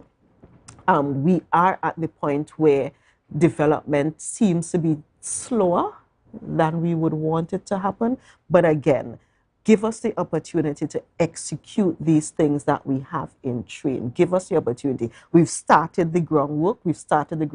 And we just want you to give us the opportunity to continue doing the hard work. Continue being a part of the process. Continue telling us when we've done good and continue telling us when we need bucking up. I will be the first to admit that we have not done a good job at communicating. And that is something that we intend, we will be doing better as we go forward. But keep supporting us. Keep giving us your prayers. Keep giving us your suggestions. Keep giving us your ideas, because that is what we need for all of us to be a part of making this island, Tobago, what the Chief Sec says, the greatest little island on the planet. That is our aim, that is where we are going, and that is what I am hoping that Tobago would keep allowing us to do, at least during this term, and we'll see what happens after this. All right, I want to thank you so much, Dr. Faith B. Yes, our viewers, that is how we're going to end today's show. I mean, it was a wonderful discussion, 2 hours of it, but we're going to be doing that 2-hour special again tomorrow. But we are going to be doing it with Chief Secretary Fali Augustine. Of course, he is a man that has quite a lot to answer. It's going to be a very interesting discussion. You're going to want to tune into it, and it's of course going to be on the 1-year anniversary of the PDP coming into power. So, I mean, yes, so tune in tomorrow, and we're looking forward to bringing you all those details as we look back on the past year. Thank you, viewers, for staying with us, and we'll see you again tomorrow. And the vibes is never wrong. Yeah. Hey. Tobago updates. Na, na, na, na, na. Good morning, Tobago. Na, na, na, na, na. Wake up with Candace and Denasia. Let's go.